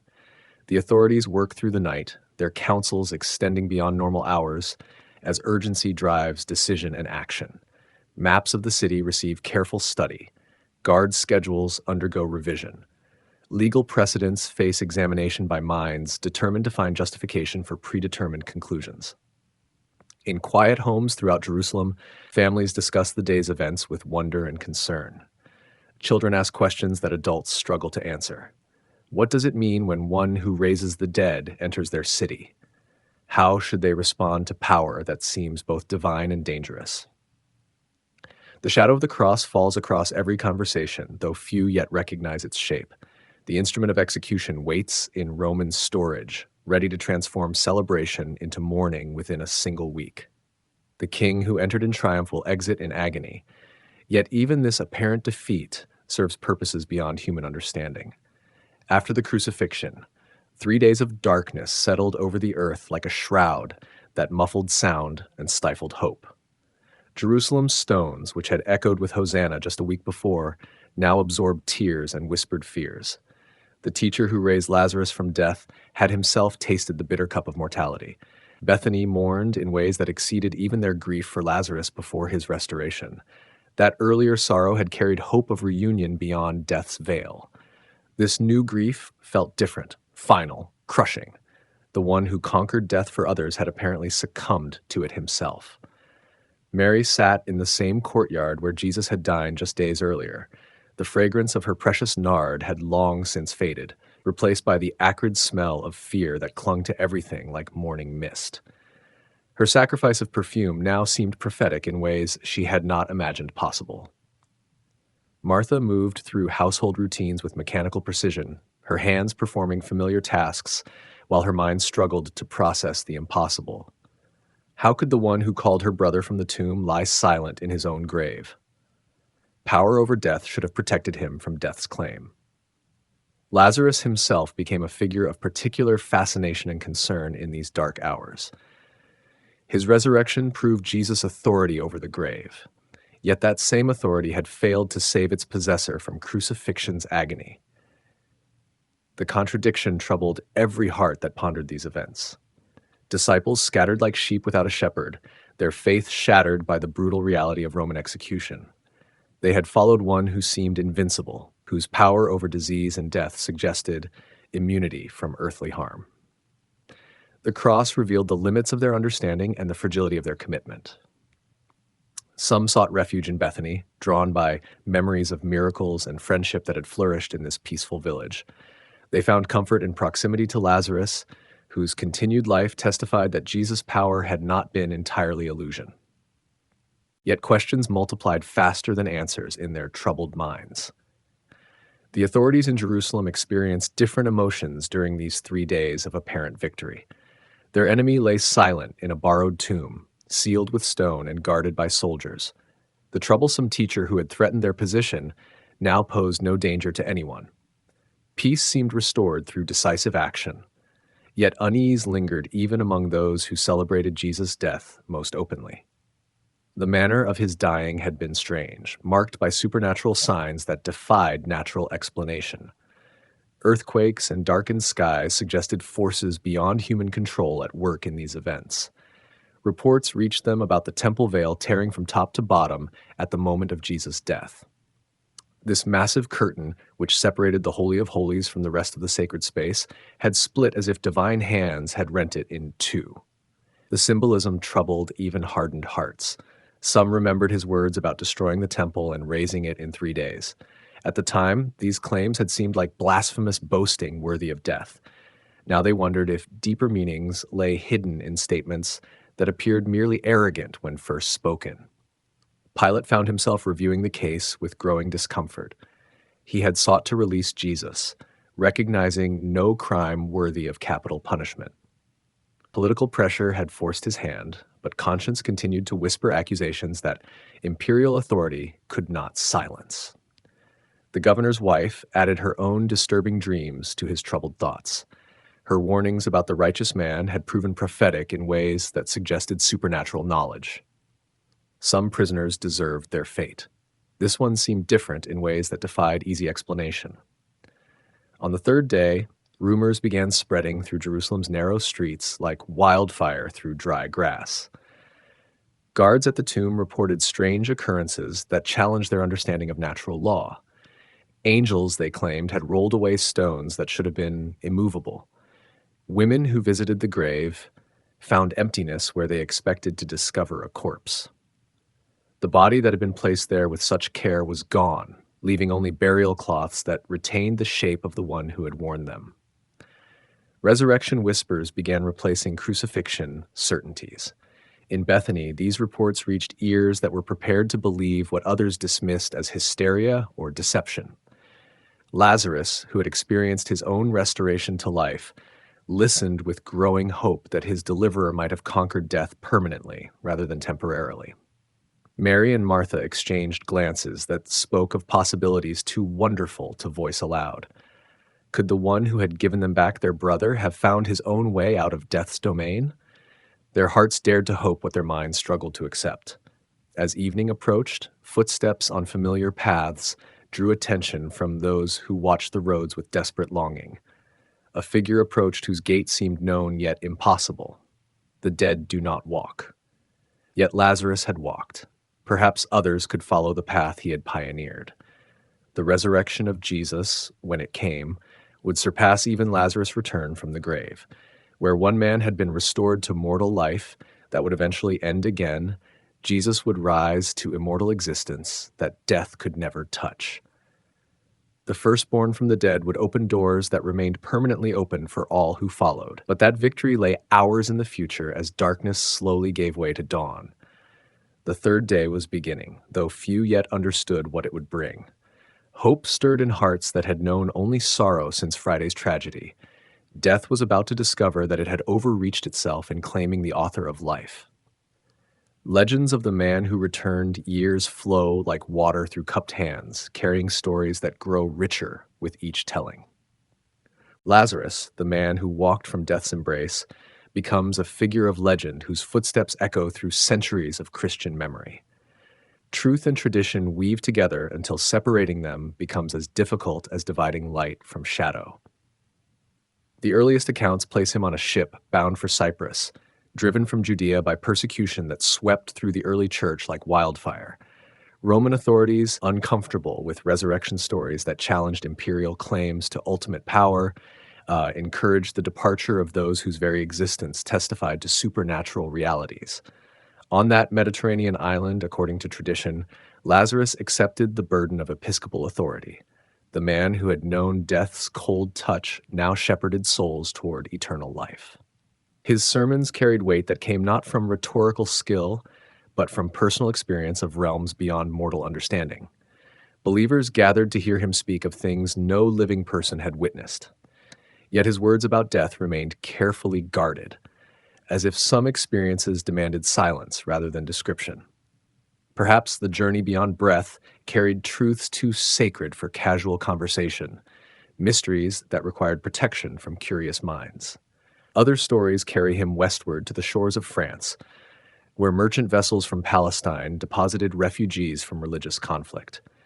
In this version of his legend, Lazarus becomes the first bishop of Marseille, bringing Christianity to Gallic tribes who had never heard the name of Jesus spoken in their native tongue.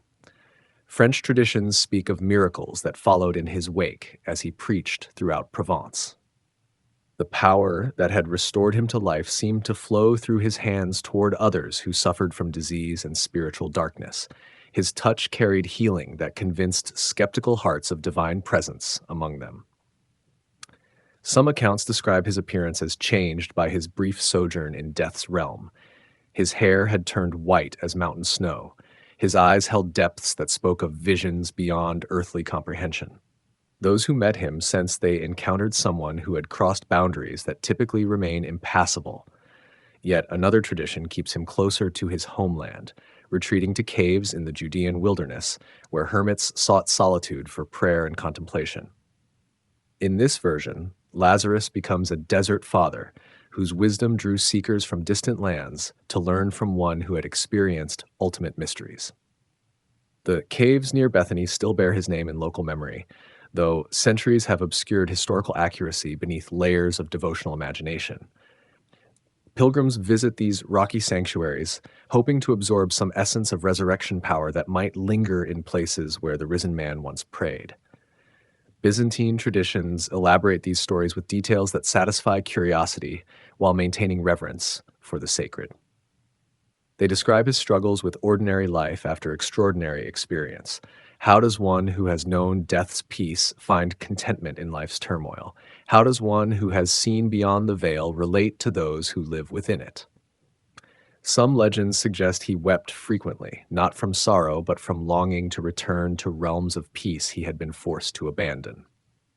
Earth seemed heavy and cumbersome compared to the lightness he had known in whatever place held him during those 4 days in the tomb. Others speak of his inability to laugh with genuine joy, as if mortal pleasures had lost their appeal for one who had tasted more perfect happiness. The price of resurrection, these stories suggest, might include permanent alienation from simple human contentments that once brought satisfaction. Medieval writers expanded these themes with elaborate theological reflections on the nature of return from death. They pondered whether Lazarus retained memories of paradise or faced each day with only dim impressions of glory that words could never capture. The psychology of resurrection became subject for scholarly debate. Armenian Christianity claims him as an early evangelist who carried the gospel message eastward toward lands that had never known Jewish prophets or Roman rule. In their accounts, he establishes churches among mountain peoples whose fierce independence matched their hunger for spiritual truth. These Eastern traditions emphasize his role as witness rather than leader, one whose testimony about Jesus carried more weight than any theological argument. His very presence proved resurrection's reality in ways that no amount of preaching could accomplish. Living proof spoke louder than eloquent words. The Orthodox Church honors him with special reverence, celebrating his feast day with liturgies that emphasize the victory of life over death. Their hymns speak of Lazarus as herald of universal resurrection, the first to experience what all faithful believers will one day know for themselves. Catholic traditions focus more heavily on his episcopal roles, whether in Cyprus or France or other locations claimed by various communities. They emphasize his pastoral care for early Christians who faced persecution and uncertainty. The shepherd who had known the ultimate darkness guided his flock away from lesser shadows. Protestant reformers showed less interest in elaborate traditions about post-biblical events, preferring to focus on the miracle itself rather than speculations about its aftermath. Yet, even they acknowledged the profound impact that Lazarus must have had on early Christian communities that treasured eyewitness accounts of Jesus' power. Modern scholarship approaches these legends with methodical skepticism, seeking to separate historical kernels from devotional embellishments. Yet even the most critical analysis acknowledges the powerful role that Lazarus played in establishing Christianity's central claim about victory over death. The truth about his later life remains shrouded in mystery that may be more appropriate than certainty. Some stories deserve protection from excessive scrutiny. Some legends serve truth better than facts. The man who returned from death perhaps deserves the privacy of traditions that honor his experience without exposing it to clinical examination. Life after death, the legacy of Lazarus. The morning sun rises over Bethany as it has for countless centuries, its golden rays illuminating stones that once witnessed the impossible. Time has erased the footprints of those who gathered to watch a dead man walk, yet something lingers in this place that transcends historical documentation. The legacy of Lazarus extends far beyond the boundaries of his physical existence. In the hearts of believers across every generation, his story plants seeds of hope that bloom in humanity's darkest hours. Death, the final enemy that claims every mortal life, lost its absolute authority on the day Lazarus emerged from his tomb. The victory was temporary for him, but the principle it established echoes through eternity. Parents who lose children find comfort in the knowledge that separation need not be permanent. Spouses who watch life drain from beloved faces cling to promises that reunion awaits beyond death's apparent finality. The elderly who feel their own strength failing draw courage from proof that the grave cannot hold those whom love reclaims. Yet the legacy carries complexity that simple comfort cannot address. Lazarus faced not only the wonder of return, but also the burden of having experienced what others could only imagine. His silence about those 4 days speaks volumes about mysteries too profound for casual sharing.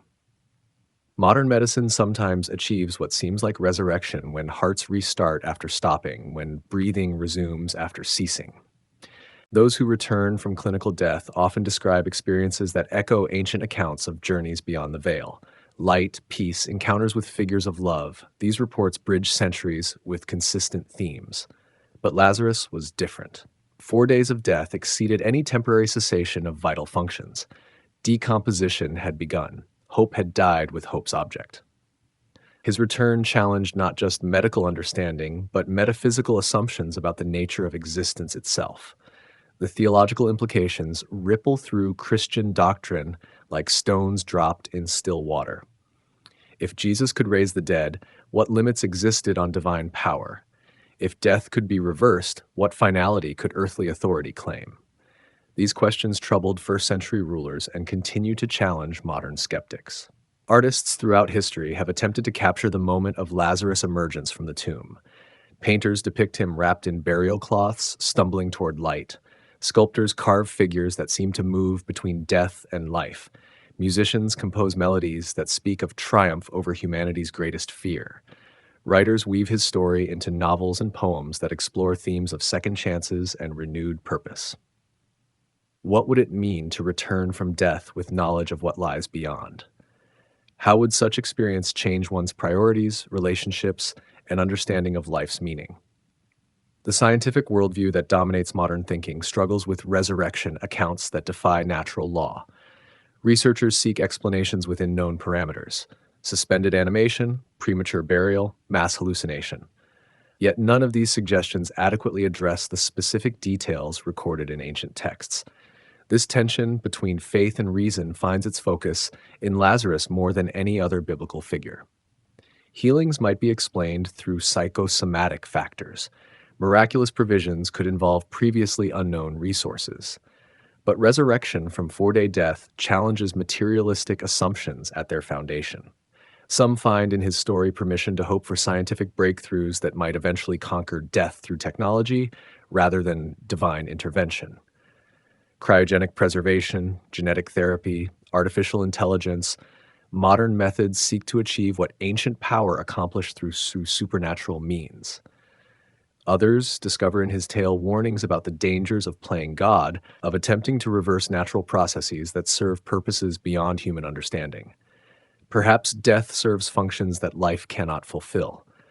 Perhaps some boundaries should not be crossed, even when the power to cross them exists.